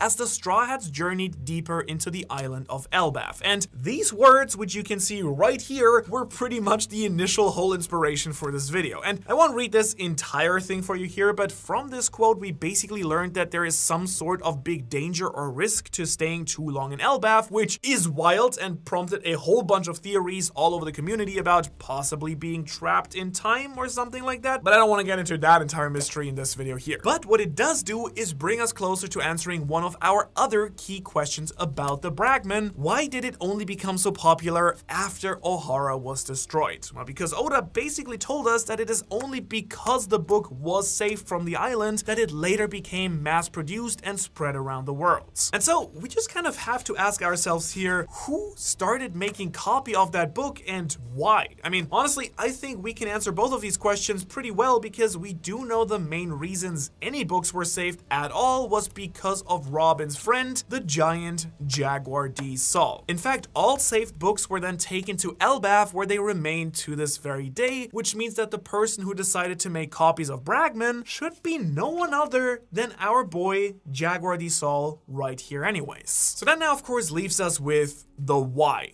Why would he want to do that? And I think it's again pretty simple. Saul knows what the scholars of Ohara found out. He knows about the ancient kingdom and some of the true history, and we do know he's against the world government at this point completely. So with all of these pieces put together, it does make a lot of sense that he was actually trying to prepare the world for that time when the right person would arrive to take down the world government and kind of, you know, make disclosure a little bit easier, if you wanted to go with UFO terms, I guess. And his best way to do that was by spreading this guidebook to the Grand Line all around the world. And maybe he was even hoping that Robin would at some point read it, but in the end, a copy of it is traveling with the Straw Hats right now and might be helping them in some small or even big way to finally reach all of their goals. For all that we know, it could have even simply been an inspiration to people who read about the explorers' adventures and then wanted to become adventurers themselves. But what's maybe even crazier is the fact that most of the world at this point thinks that this book is just completely made up. It's even called Bragmen, like man who brag or lie, so I wouldn't be surprised at all to learn that the world government has actually spread rumors that this book is just made up stories, since that is one of their main methods of hiding information, just like they hid the fact that Luffy is really a good guy by making up stories about him as well. Again, just like Nolan's King called him a liar as well. What you may not realize at this point though is that we may actually know of